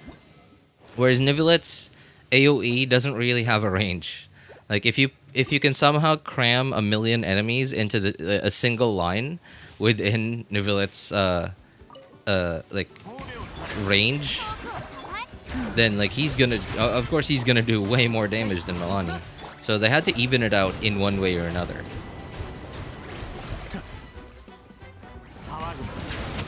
So technically Milani does have AoE, but it's limited to I believe it was like 5 targets or something. I forgot. There was like so I remember something in her kit saying that if there's only one enemy around you, that your shark bite will do more damage, but if there are 2 or more enemies around you, then your shark bite will do slightly less damage, or like you won't get like a certain bonus. You won't get a certain bonus for your shark bite, but you, in exchange for that, you'll also have like some like shark missiles will shoot at other enemies around you.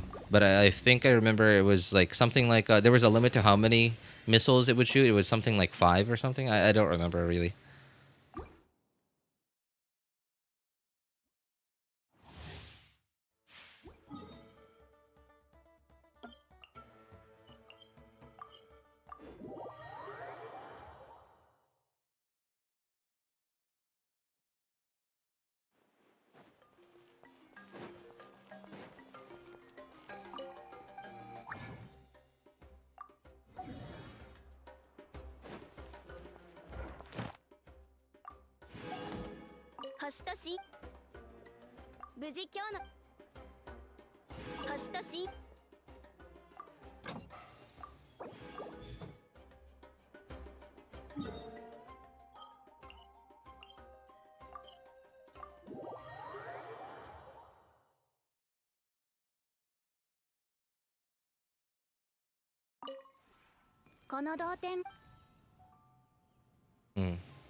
What day is it today? Thursday. Okay. All right. Then I guess I gotta collect these.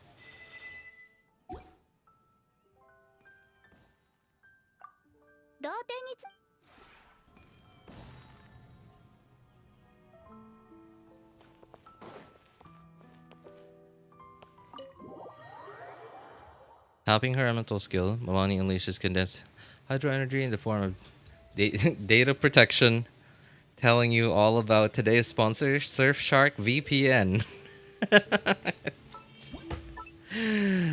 Oh my god, that's a good one. That's a good one. Not bad, man. Not bad. Wait. What? I thought it said max. What? Am I an idiot? I thought it said max.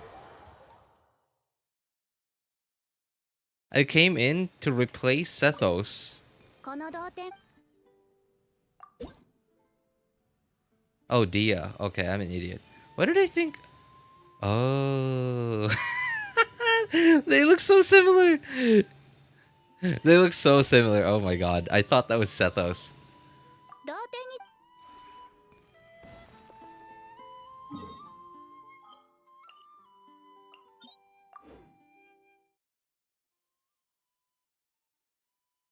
That was pretty good, Jamie boy. You know, if if only if only Milani was released in March, like towards the end of March, man. I actually stole it from a comment section. I'm sorry, chat. If only Milani was released somewhere towards the end of March, man. I don't know how many shorts we would have gotten that were sponsored by Surfshark VPN. どよめく進学火炎を刻めそこだ騒ぐ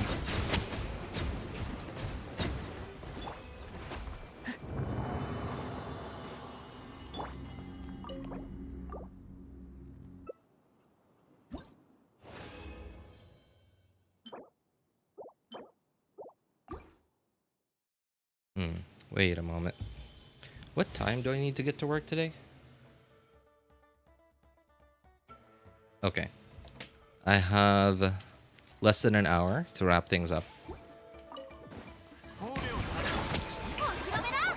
響け格のない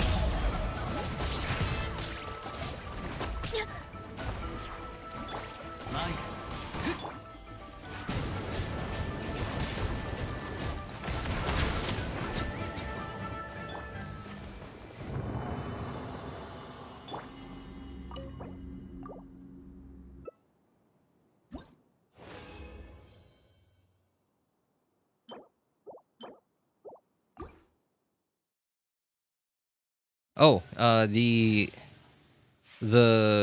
English special program, according to the video announcement that Hoyo released for the special program tomorrow, is still not going to have VAs in it.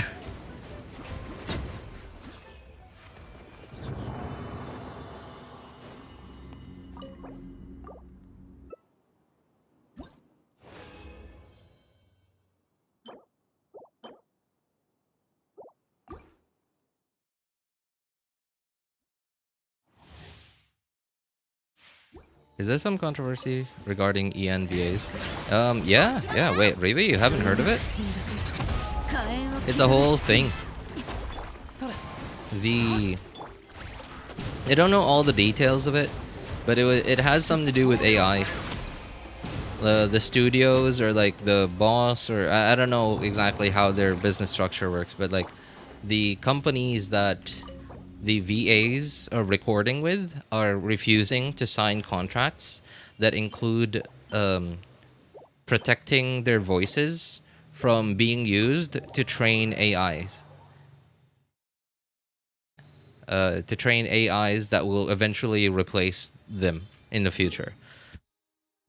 So, yeah, the VAs are going on strike. Because they refuse to work while in the background they're being replaced. I mean, you know, who wouldn't, right? Who wouldn't? I need to condense one more resin later.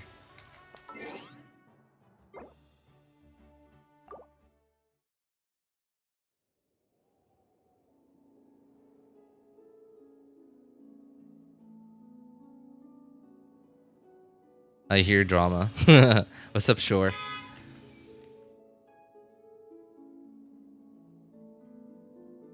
And I just recently heard that the strike was going to keep on going for a while longer.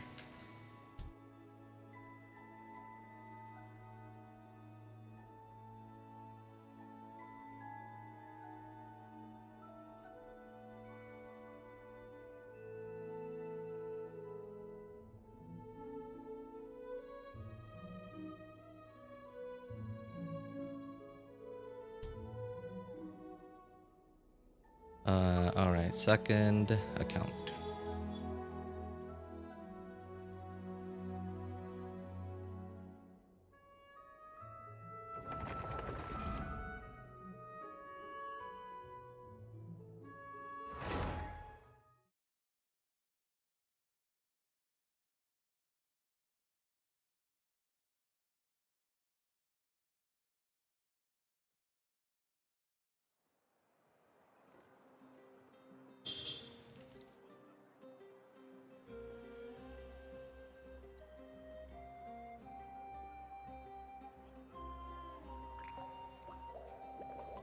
Okay, sorry. I'm doing something in the background that I forgot to do yesterday. I just have to do it real quick, so I'll just be a few minutes.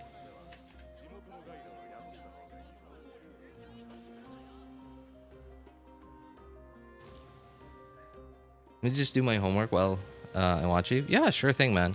Tomorrow's the deadline. Oh, yikes. Good luck, man. Good luck with your homework then.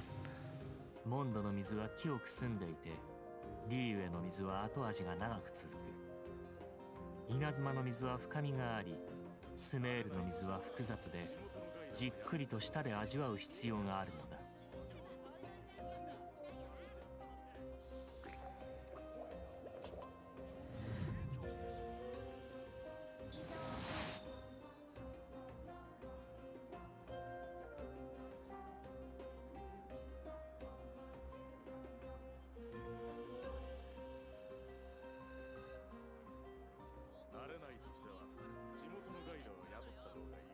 Alright, we're good. See, interesting. Nothing would have changed for me because Japanese dub, lol. Yeah. I also, I think I only did the Archon quests, like the Natlan Archon quest in English once, on stream once, and then the rest of it I did in Japanese because like so many of the characters didn't have voices in them. In fact, in the Sumeru main event, like so many of the characters, the main characters that were part of the main story, in the 5.1 main event, it was the Sumeru main event, right? It was like Nahida's birthday or something. They didn't have voices. It was so weird. So I think I only did it in Japanese audio.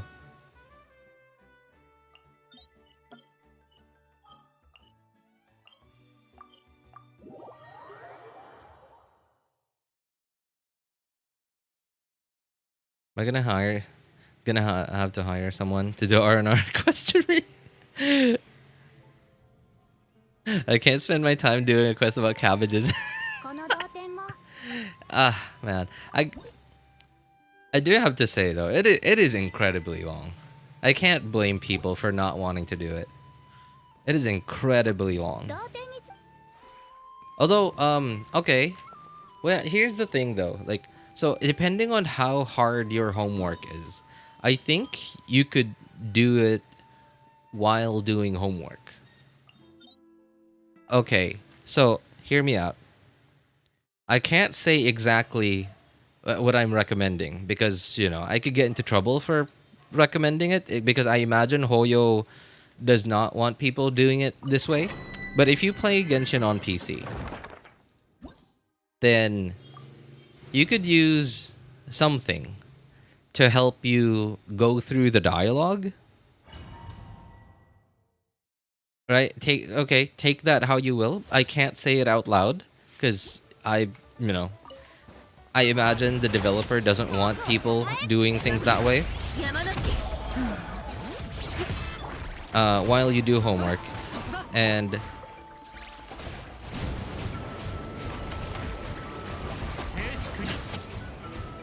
when you actually need to do something, like, you know, go to this location or fight these enemies or whatever, then okay, sure. When you have time, take a little break from your homework and then do whatever it is. And then do your fight, move to the next location, and then start doing the dialogue again.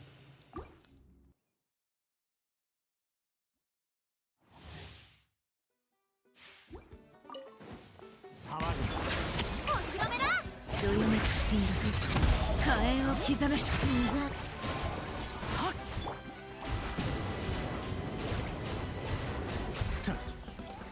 美を垂れろ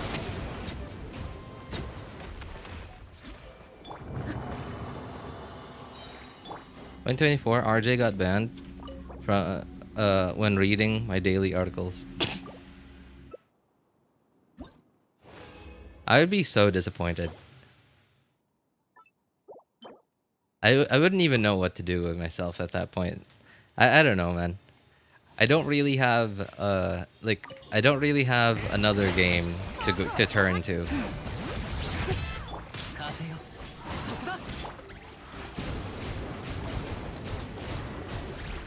I really only nowadays I really only play 3 games. So Genshin, this browser game that's basically a private server of a really old turn-based game that I used to play, and StarCraft Brood War. But I don't really play it with other people. I only play it against AI. So it's more like it's a what's the word? It's an RTS, and RTSs aren't generally known to be relaxing games, but it's sort of like a relaxing game for me because I'm just playing against AI.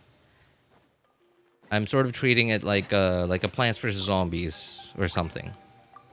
Alright, it's just something that I play that you know you could play on your commute to work or something.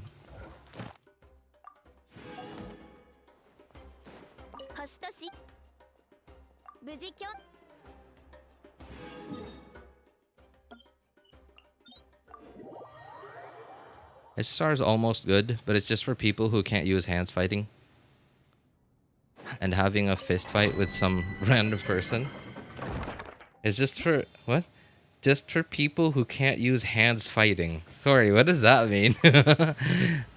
I feel like there's a joke in there somewhere, but I just don't get it.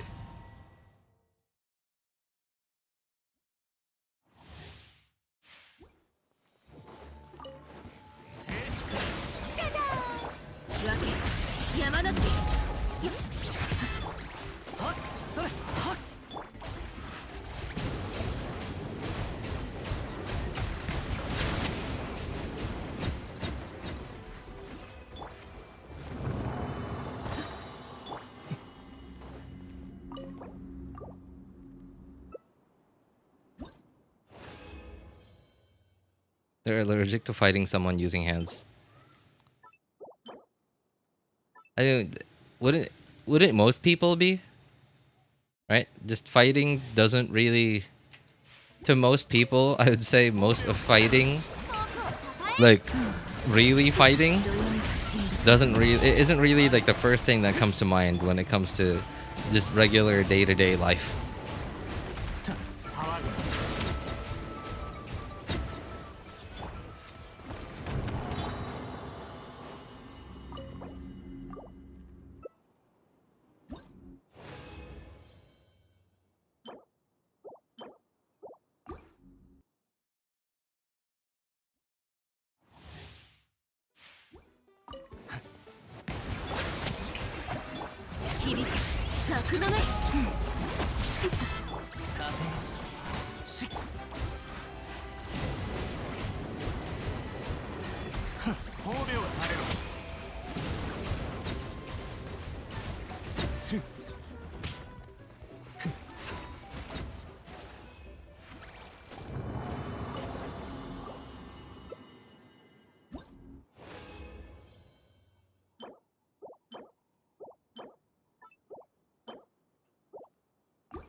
Why do I get so many good pieces of the support set? You know, like I need good pieces of the actual set that I'm going to use to do damage, not the support set. I'm not going to be doing damage with the support.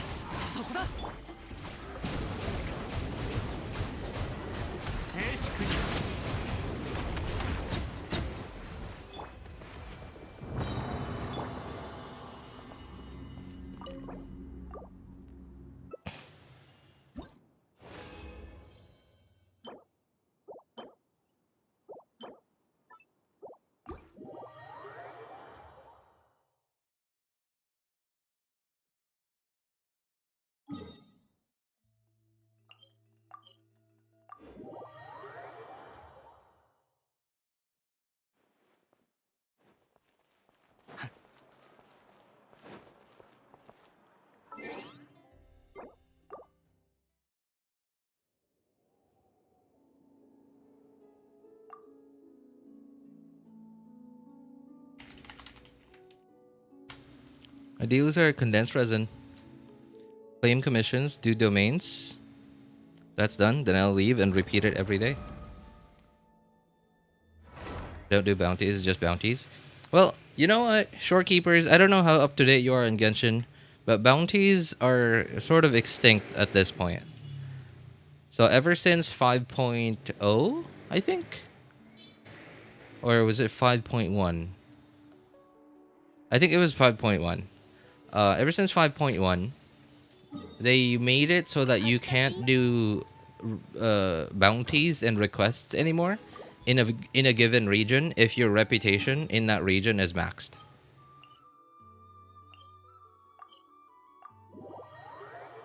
It's given me so much less stuff to do on Mondays. Mondays used to be whenever I like, even if there was nothing to do in the game, I always could just stream on Mondays because I had bounties and requests to do.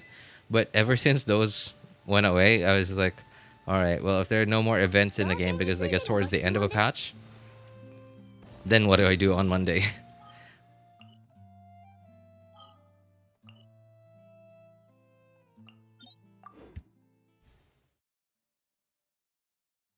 I hate Enkanomiya, or what the island was called, and the Sumeru Desert. The Sumeru Desert. Oh, man. Yeah.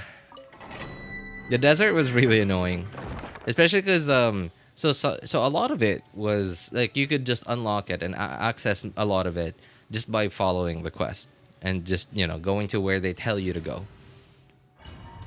But there were also so many areas that were just locked behind doors and stuff that you had to just figure out on your own.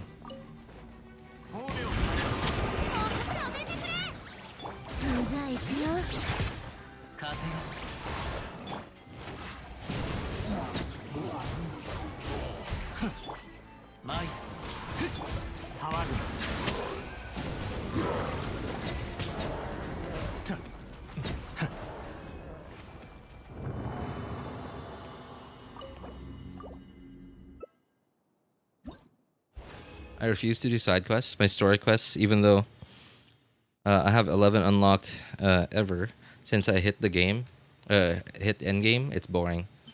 I kind of just, so I don't know how I managed to do the,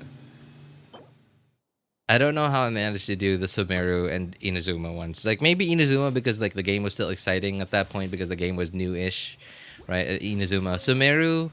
Man, I don't even know. Like, how did I even manage to, you know, force myself to do it? There was just so much. And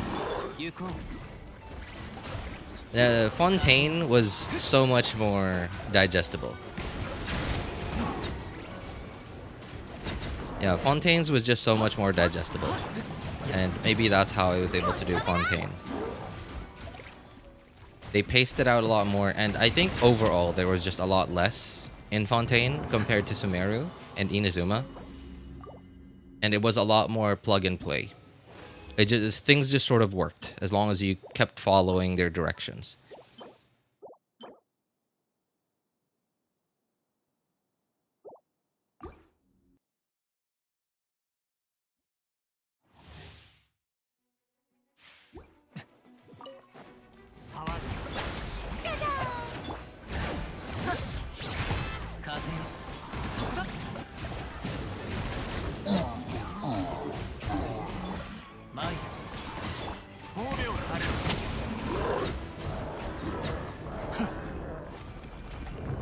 Those in-game resources should have been used more than the desert itself. In-game resources? Like more Fontaine places? Now you're distracting me and I'm not doing homework in time now. I mean, like, you're the one that just started chatting, man. I mean, I don't mind. I don't mind you just, you know, lurking there. I mean, I do appreciate you chatting and all because, like, no one else, everybody else seems to be just lurking.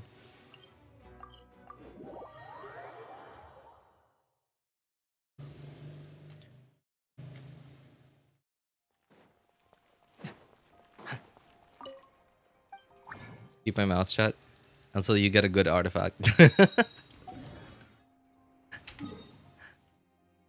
I highly doubt that.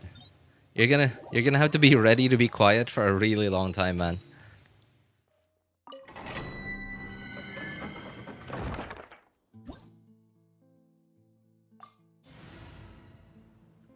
I think I forgot to claim my commissions on the first account. I'm gonna have to go and check. 騒ぐ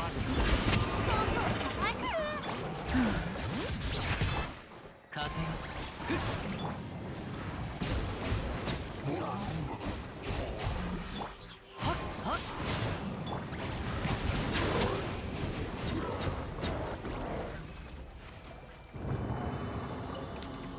Oh man, oh come on.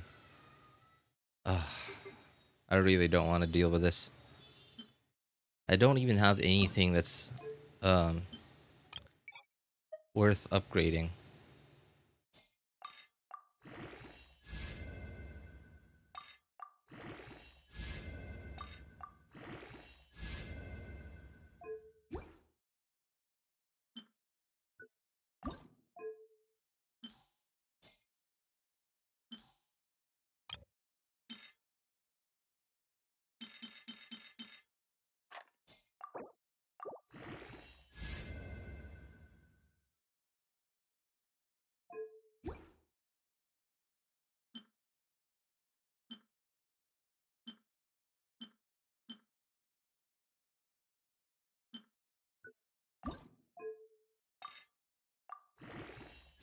Hey, what's up, Bulbasaur? How you doing, man?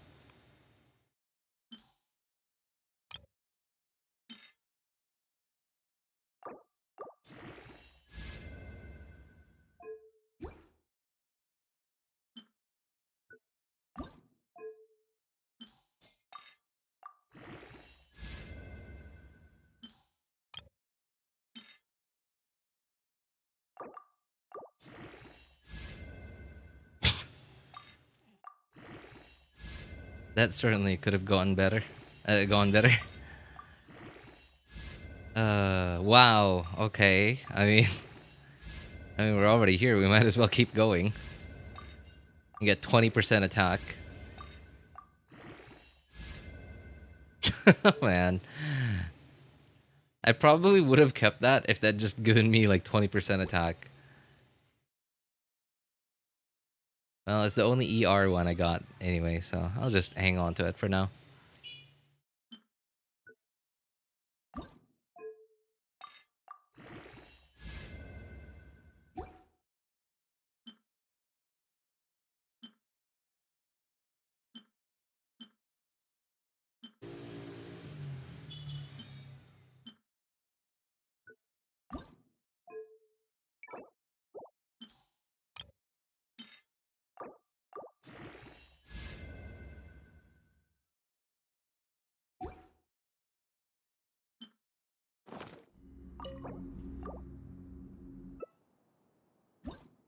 Tomorrow's the last day of school. Then I get the weekend off, not seeing my classmates. So that's good, right?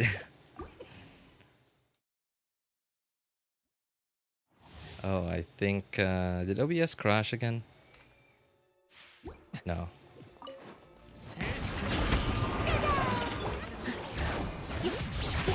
風よ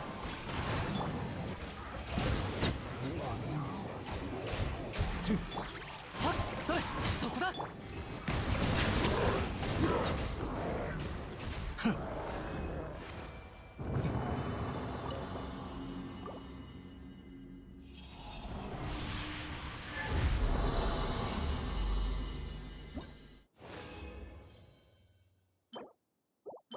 OBS has crashed on me 2 streams in a row now. Maybe that's so powerful. Yeah, he certainly is. I mean, he did.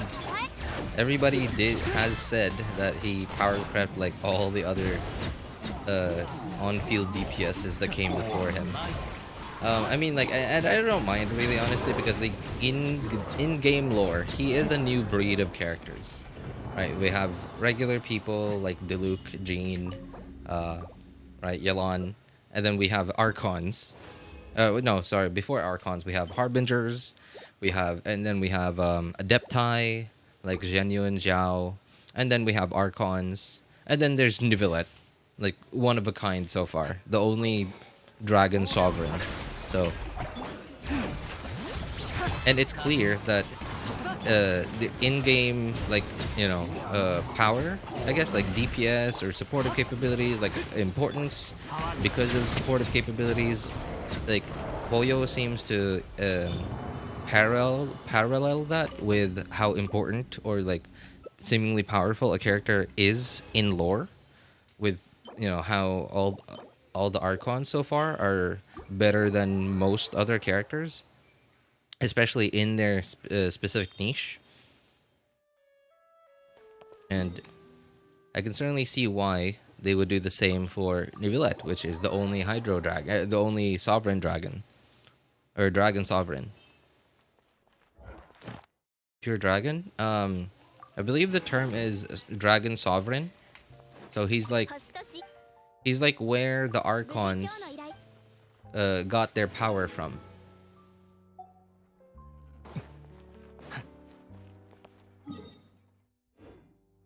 Before the primordial one came down,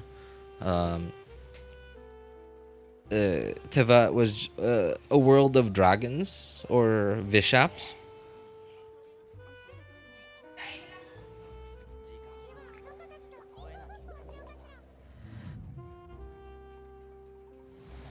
And of course, the dragon sovereigns were like the ones who were like who had the most authority over the different elements.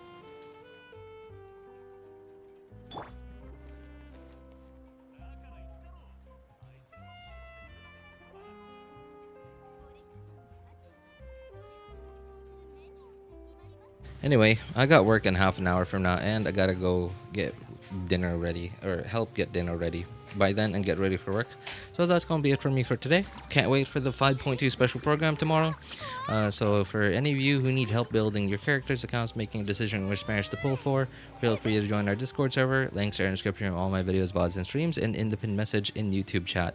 If you want my personal opinion, you can ping me over there. My name is Elvis Einstein. Of course, you can ask for other people's opinions too. Thank you guys so much for coming by, hanging out, and being awesome people. Have a good day, good afternoon, good evening, and take care, everybody. Bye, guys. For 4. Yeah.